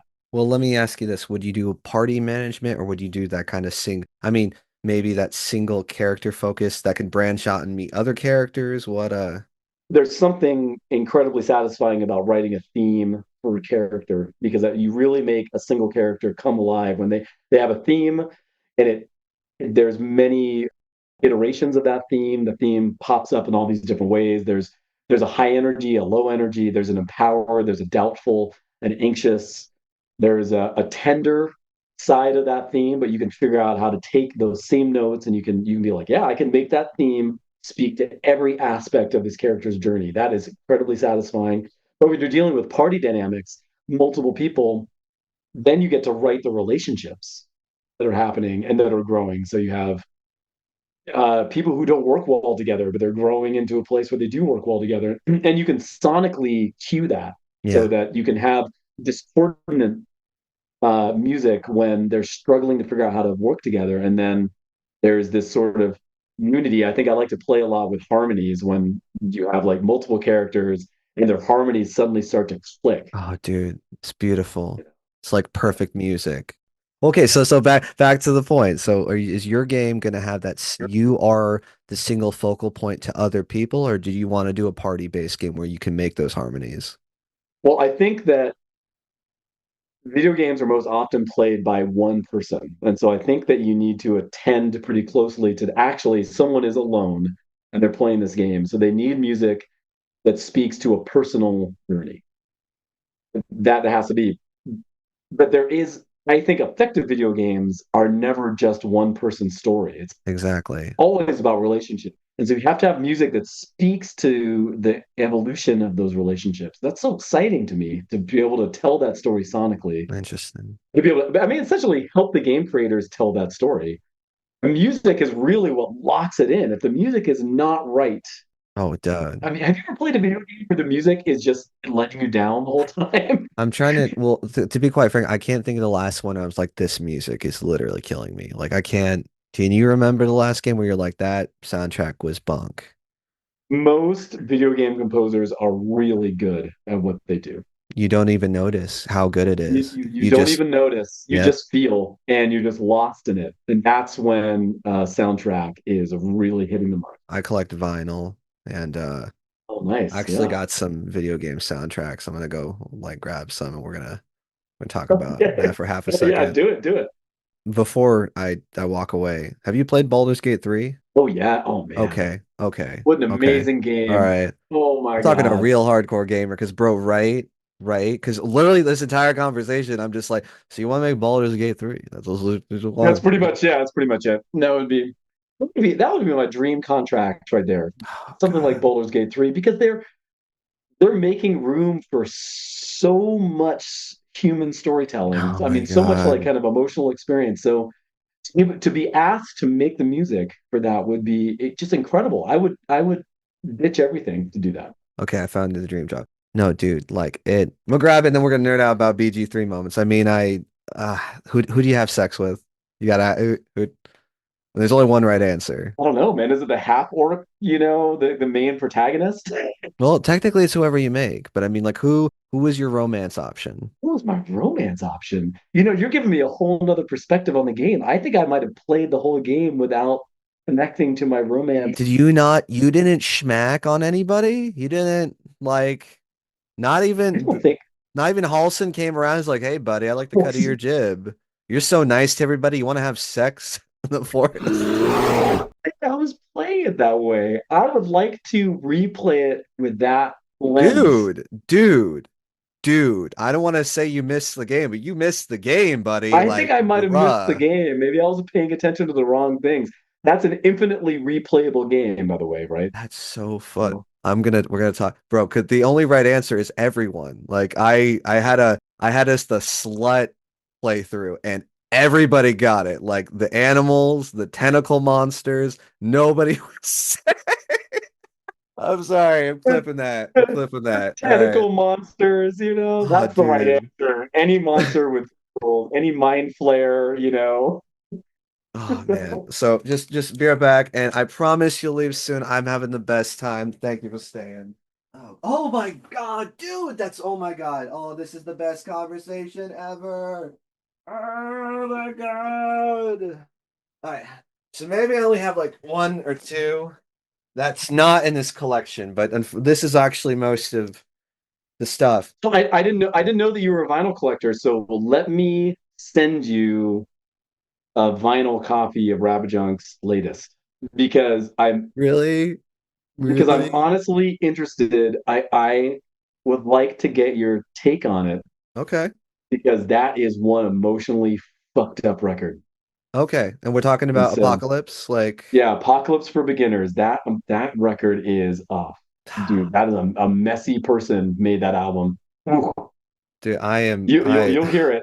this is thank you, dude. Like you've I think this is like top three episode easy. And I think I tell everybody that I super mean it. I was lying to everybody. This is a nice plastic conversation. This one's for Mhm. me. Fuck man, I love my audience. Shout out to audience and Patreon subscribers. We love you. My sister, Courtney, and Aiden and Richie. Seriously, thanks for supporting the channel. Everyone else to totally support channel. But no, dude, holy shit. Thank you. Yeah, please.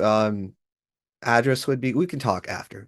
Just send me your We'll make address. it up. I will send it off on Monday, and I think that you should have it in your collection. Dude, just Not necessarily as like I'm not even saying it's a great album or that it was if nothing else, it's just really authentic. But in being authentic, it's an emotionally challenging listen, I think, in a lot of ways, because the person who's making this music cannot stick with a single feeling for more than 20 seconds. And so each song just feels like what the fuck was going on with this guy? it's a cascade of emotion. It's like we didn't stay on angry. We're like happy and sad. Like this album's bipolar is what kind of you're making it sound like. Yeah, yeah, it's a mentally ill album. It really is. And well, dude, it came out because like I was just thinking, like the pandemic, like dude, the pandemic made some weird shit, man. And well, if you're feeling extra generous, if you want to throw maybe an album, you have any other vinyl, you're like, I'm really passionate about this one. I'd love it. Like Oh, I'll dude, I'm slap gonna that. I will slap I'm your gonna shit. I'm gonna send it to you because I think that you should hear it. Okay. And you said it's not typically in the genre, so I also feel like it's got enough of these sort of industrial metal, but also just like this major genre bending. And so I mean, so not only is it emotionally complex, but then in terms of genre, it doesn't even want to be grounded. Can It's I ask you just like an honest question? Like just Is it an album? I don't want to say you're embarrassed by it, but just like you want people to like it a lot, but it's just not. It's only made for like a few people, or like I don't know, like what's your It's true. It's true. It's just it's actually it wasn't a very successful Rabbit Junk album, and it's because it's asking it's asking the listener to sit with me during crisis. There's not going to be a lot of people who can just really who can just be like, I get it, you know. I mean, it's just, and so I understand why I kind of put out this album, and then people were like, what the what the fuck fuck is are you doing, like, what the fuck bro? is like what the fuck is going on? And a lot of it is the vocal delivery, right? So like I think that there's in the space of a minute, there's like these very sort of like tender vocals and then like guttural death metal screaming. And then there's this vocal delivery that I think is like what is the feeling? It's like it's just like frustration or something, or like resistance, or because it's me reacting to feeling I felt like I lost all my power, or lost myself. And this was when you were doing the professor work, And right? this is when I was like a professor and very economically stressed out, and nothing was going right, marriage not going right, kids struggling, money wasn't good, going to work and feeling like shit, this is not, this is just isn't right. And it's what kind of music would come out of that circumstance. I feel so honored. Like this has been a rad episode just to get so vulnerable with you. That's the record I want to listen to more than ever. As I love those human interactions and experiences. And again, I'll be really disappointed if it's just like just women farting and screaming and like, bro, No. I appreciate the vulnerability, but this was really fucking weird. Like I And just the track you got to listen to, right, is, and you should go on Spotify. You should listen to it. It's Nostromo, which is that's the alien shit. alien, Yeah. right? Yeah, right. And that song is really about living in a nightmare, but the nightmare is not the situation you're the nightmare. It's that Interesting. it's that you are like all the lyrics are all about sleepwalking. It's all about like Ooh. knowing that you're in a nightmare, but you just keep on going, and that you're just kind of complying with something that's unreasonable. Save the song, brother. Just I got it. I got you, homie. Yeah. I Yeah, got you, yeah. So I homie. think you got to listen to Nostromo. And now that you have the context, I think that the song will make a lot of sense, because you listen to it and you're like, yeah, this is the sound of someone who feels like they've lost control. They're sleepwalking through the decks of the Nostromo. They know they're being hunted by that alien. They know, but they can't stop themselves. They're in this sort of fugue state, which is like the worst sort of state you could be in a ship with an alien. And no, no, exactly. And at that point, it's almost like the tension's real because it's not like, I gotcha. It's a slow cook. Your Oh little skin yeah. is crawling because you're just like, I can't wake up. Wake me up inside. I can't wake up, wake me up inside. Save me. I just like he's right behind me. He's right by like, oh dude, That's it. I'm about it. I'm about it. Right We're behind you, and like and it's I think that the pivotal moment of that song is really just kind of lyrics about, do I run in this moment? Do I try and save myself? Save me. Or do I just pretend that everything is okay? But I think interesting. that's a pretty relatable position to be in. you Absolutely. know? No, dude, you got it. Oh, and then shout out again, my man, Dr. JP Anderson of Rabbit Junk. Check out his stuff. That's a good segue. What are your socials? If any of these guys were interested in, again, your critical race theory talk or more of your music, or want to check out more fucking music from your games, like how can they get a hold of you?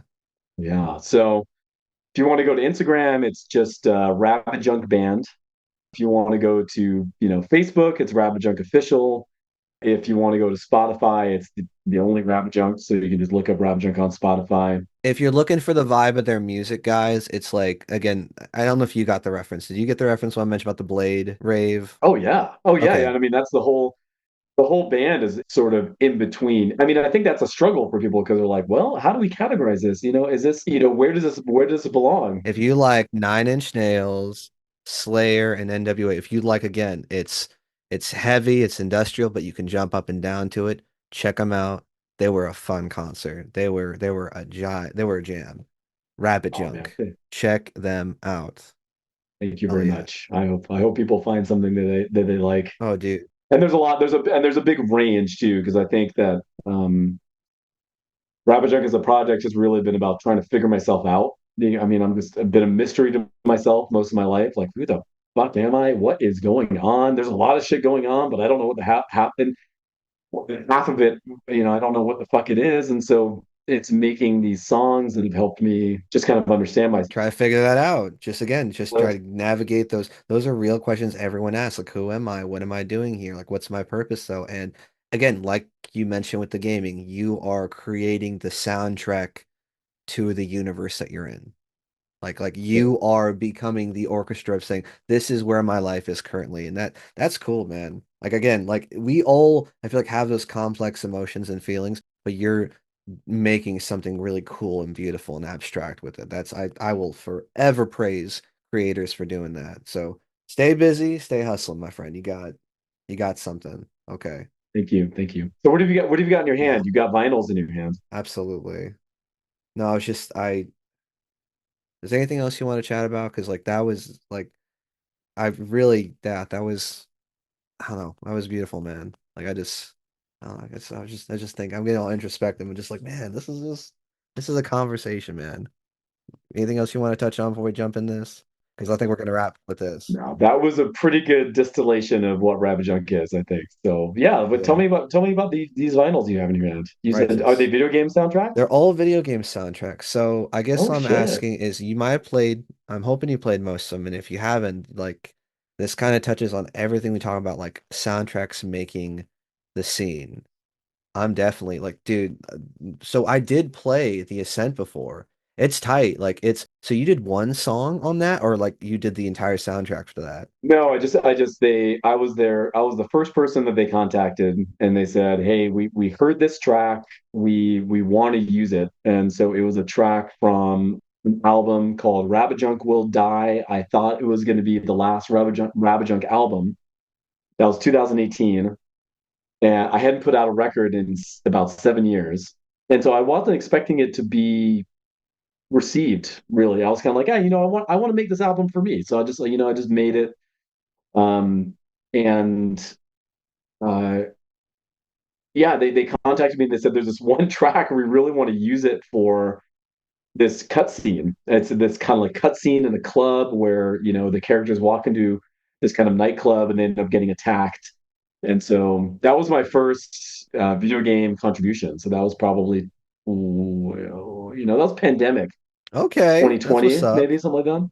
Yeah. So would you say like Rabbit Junk's really kind of been blowing up lately, or at least like you branching into like the video game world, or Yeah, doing music for video games and YouTubers is and like podcasts and stuff like that has really started to take off only in the last couple of years. And I've been doing this for 20 years, and I've always wanted to break into that, but it's a really difficult side of the industry to break into. absolutely. But Um, I think that's one thing I will say about art, or at least the generation or where we're living in, is I do feel like we are getting into those niche markets. Dude, you're absolutely right. Like that's a niche market. I think you could totally easily do that. Then you keep doing this shit 5, 10 years, like it's gonna be sick, dude. You're gonna be like, that's my plan. yeah, bro, I made you did Baldur's Gate 4. That's it. Oh my God. Come on. Ah, yes. My life would have been well lived if that something like that turns out.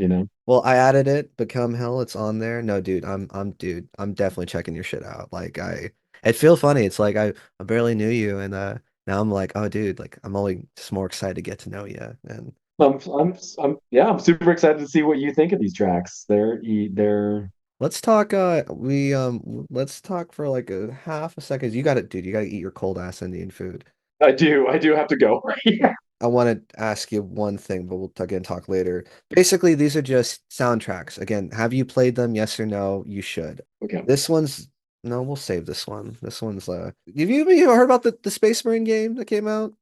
Warhammer 40K nerd going back so many years. Oh man, so many years. What's your chapter or what's your race? What race do you call? What's your army? Oh, I liked Imperial Guard Dude, actually. I like I like that. Just the Boys in Green. yeah, the mass of weaklings is my jam. Drown him in blood and cannons. Absolutely. Okay. No, that album, I some of these I got because they were on sale on some website though. That's the weird thing about vinyl is sometimes like you just have music you just collect. You're like, I don't fucking give a shit about this album. I don't. I remember it was good and it set the tone. I never listened to it. Probably again, fantastic game soundtrack. Have you got And it's so pivotal in the history of music game soundtracks. I feel like it changes the game entirely. you opened up a can of worms gaming soundtrack history because that is something that is a conversation to be had. So you have your pulse pretty much on gaming as far as like even the indie scene, and we're talking about like Hollow Knight and Shovel Oh, Knight dude. and like okay, all right. This is don't look. I'm I'm gonna hide it so you can't totally see my answers. This is an indie game. I severely recommend it, and I'll try and tell people because no one can see this though. So currently, I showed the album for this first Space Marine game. It's a fun game.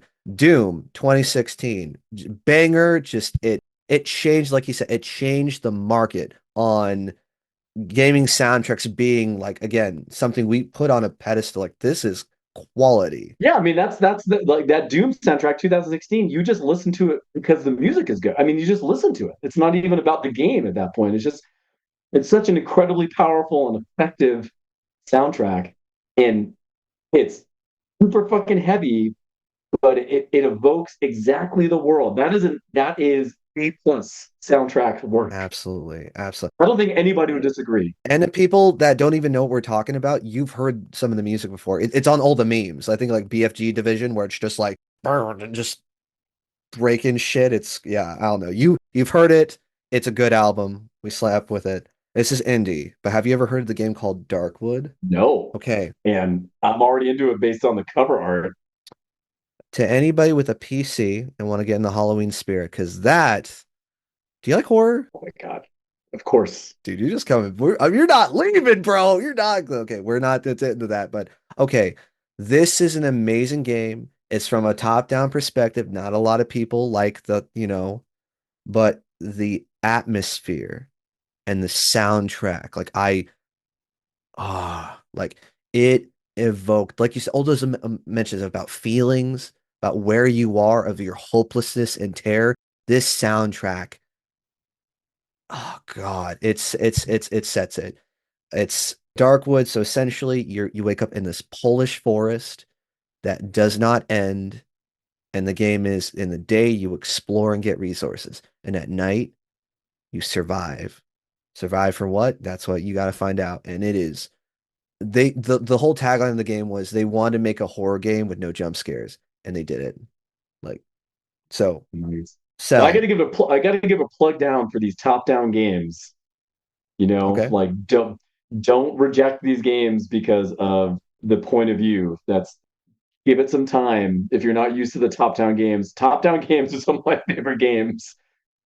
And they can be simple. Maybe the graphics aren't very good, but there's something about that storytelling that can come from the top-down universe that is super special. It elevates it. It's like this is something you can't possibly. Again, we're gonna be quick because you got to go seriously. Have you ever played or seen Bloodborne? I played Bloodborne, man. It's intensely dark, sort of like, you play the game for a couple hours and you walk away and you're still playing, you're like, you still feel it for hours. I mean, how impactful is a piece of art that changes your reality for hours? And a game all about beings coming out and breaking reality, and just it again. Oof, it's spicy. It's so good. It's so good. It's so good. Great soundtrack that because it's a. Have you ever played Left 4 Dead? Well, I'm just gonna show it to you. Vermintide 2. Have you ever played it? And Tide was so huge for me. I that was, it was all the setting was so cool. It's not medieval. It's sort of Renaissance setting or something, I mean, it's pistols and like, big broad rimmed hats and With stuff. feathers and rat people, murderous rat people coming out of the sewers. Yeah, the rattlings, and it's amazing. The setting is so great. It's the end of the world. It's the apocalypse. Like, what are you gonna do? And the rattlings are finally getting their moment. survive, motherfucker. And the cool thing is like the game is it like again, it's not set in the ways I'm explaining to the normies who haven't played. Like the music, they have cues, so only certain songs come in where it's like, okay, the horde's coming, we're throwing the drums down, and now it's like the soundtrack changes as you play, and that's I had to get it. I was like, dude, this is this. I feel like this. I feel like I'm drowning in rat blood, and my friend's dying because he's fucking stupid, and he's gonna shoot this big guy in the face, and gets it's oh, dude, it's money. That is such a good game. What year did that come out? That's a while ago now, right? It was such a good A game. while ago, and I'm this is two specifically. You played two, right? Oh yeah, Play 2. Yeah, 1 and 2, they're both powerful. Oh They're, yeah, they're great games. oh, absolutely. You Yeah. And that mentioned Warhammer universe, I mean, like that Warhammer universe is nothing like it. It's there's nothing like it, and it's problematic and controversial for lots of good reasons, but it is what's the phrase that we use, like grim dark, right? yep, I mean, where it's the darkest and most tension ridden interpretation of fantasy that exists, and I haven't encountered anything else that is that grim and just nothing quite like it. it's disturbing. Yeah. Yeah. And again, just be careful, you and your landmine conversations. You mentioned Fallen Order. Have you ever played Sekiro? No, I have not. I have not. What's the cover of that? So this was, oh dude, this is, No, I've not played it. oh dude, this one. So even a great story about this one. I want to get this because that's the shitty thing about gaming vinyl is they're fucking rare and they're like, this is money. This is 100, $200 though, because the pressings are so. I got this in Portland, but like That's beautiful. oh, Look at dude, that. it's the most Japanese game. It's the Combat to Fallen Order on Grandmaster difficulty. Did you play super hard on there, or were you in the? Oh, of course I did, right? Okay, So like on that fourth playthrough, whatever, when you actually know how to play the game, and then the game really starts, I think, because you're playing it more for real. Sekiro will fucking kick your ass. It will beat your teeth in. But it is the only game where I stopped. Like when I finished it, I felt like I climbed a mountain. Like if I didn't sell you, play that shit. Isn't there like this massive personal growth opportunity in these games? Like I feel that's it.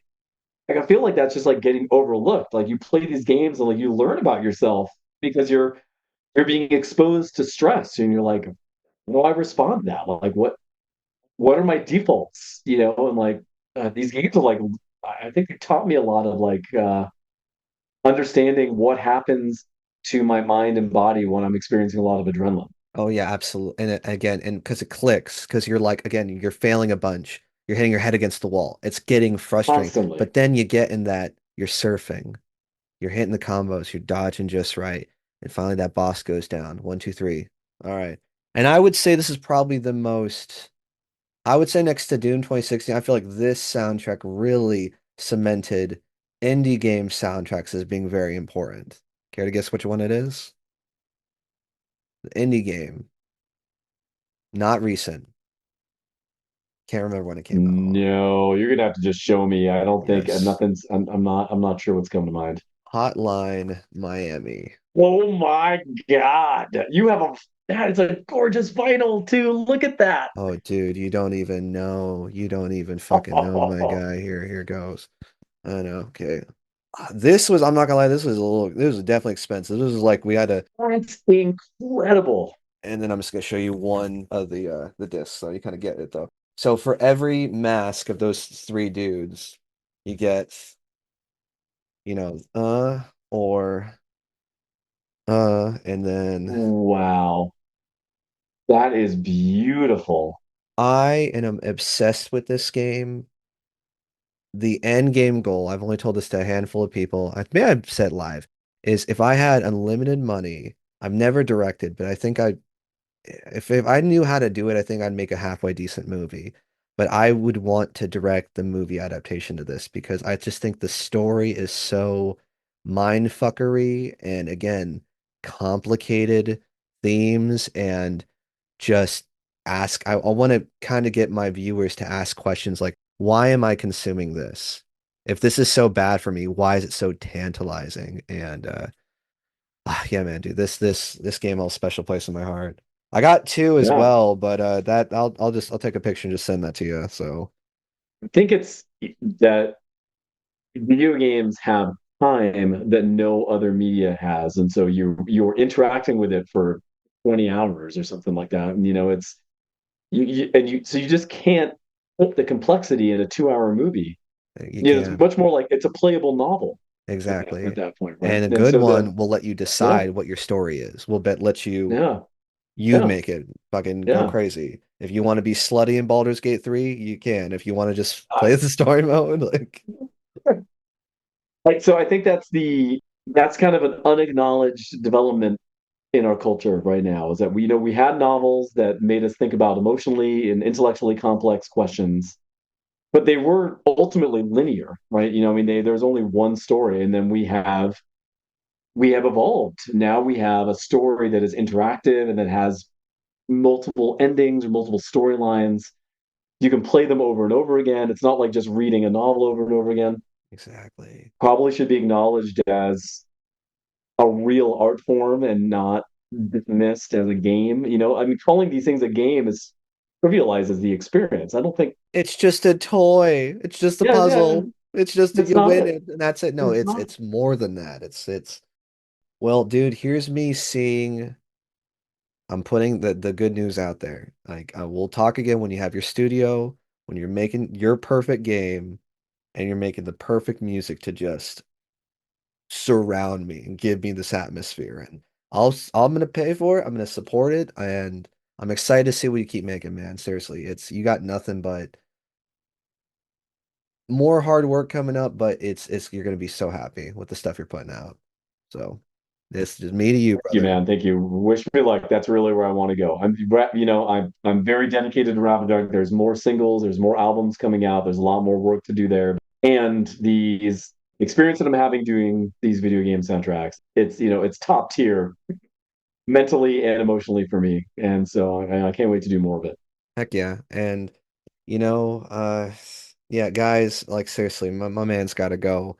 But like we had a conversation, guys. I hope you stuck around. This is important. This is fun. This is also for me, but I hope it was for you. You've got a chance to listen to another ordinary person with an extraordinary story. And don't worry, we got a lot more story to get to the next episode. Y'all take care and don't be afraid to experience things. I think that's something you should take from the episode. Don't be afraid to either experience stories, chances, people, or questions. Good night, everybody. Ordinary people, extraordinary stories. The show is now over. It's time to get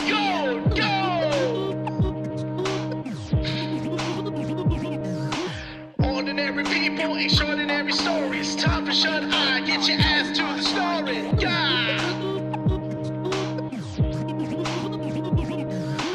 Ordinary people, extraordinary stories. Trisha went to bed, but Truggy still flowing.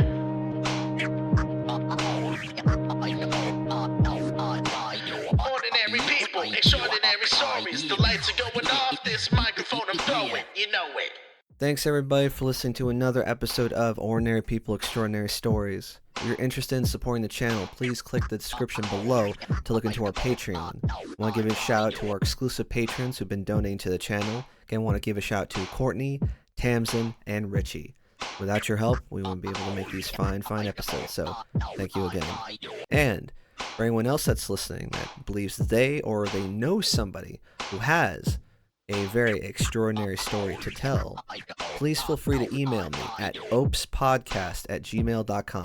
That's OPES, acronym for Ordinary People Extraordinary Stories, OPES, podcast, one word, @gmail.com. I'm looking forward to hearing from you, and again, thanks for listening, guys. Take care.